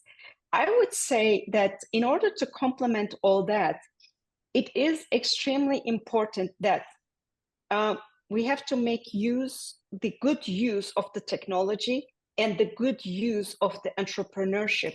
That is where I see this as the big ecosystem of all the stakeholders who need to be working all together hand in hand. There are the tech entrepreneurs, there are academicians, there are policymakers, there are customers themselves, right? We have to ensure that we will be able to establish industry and academia partnerships, for example, to be able to co-develop solutions and conduct applied research. Because at the end of the day, the purpose of the technology is to solve a problem. And then you have, of course, the new generations. We are faced with the students, people who are learning the new technologies, or a little bit senior people who have left maybe the knowledge of the technology behind them. We have to be able to put them together in different faculties all together in order to talk about how we can solve the problems, what the experiences of the senior people are, what their wisdoms are, and what the tech savviness of the young generations can bring onto the table. And doing all that all together in an inclusive way, in order to serve the underserved communities, in order to include the communities that have been left out, etc., etc. And the age gap, actually, that is one of the important ones. Or the skin color of the users, for example, that is not being taken enough into consideration in the technology developments or the softwares that are presented, that can have the different biases, for example. Then we are talking about potentially mentoring people who need to be included in the entrepreneurship programs, where we can nurture the talents and facilitate the knowledge transfer. That is extremely important. So there's a two-way communication, the more knowledgeable people and less knowledgeable people, leveraging the academic expertise and resources in order to validate and refine the different technological solutions before deploying by the entrepreneurs. These are very important topics to my view.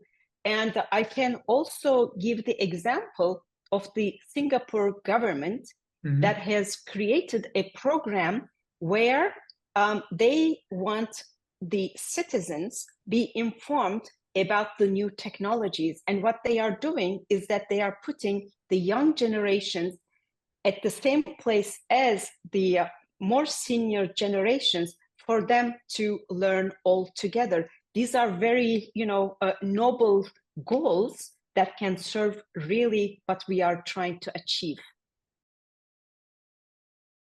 And in closing, I extend my profound thanks to all of you. Really, it was a great pleasure to have you here today. Thank you for our great moderator, wonderful questions, perfect panel, perfect moderator. So thank you very much. Have a very nice evening, and thank you.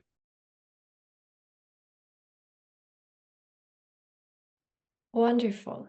On behalf of all three country co-chairs, I extend a heartfelt thank you for joining us today.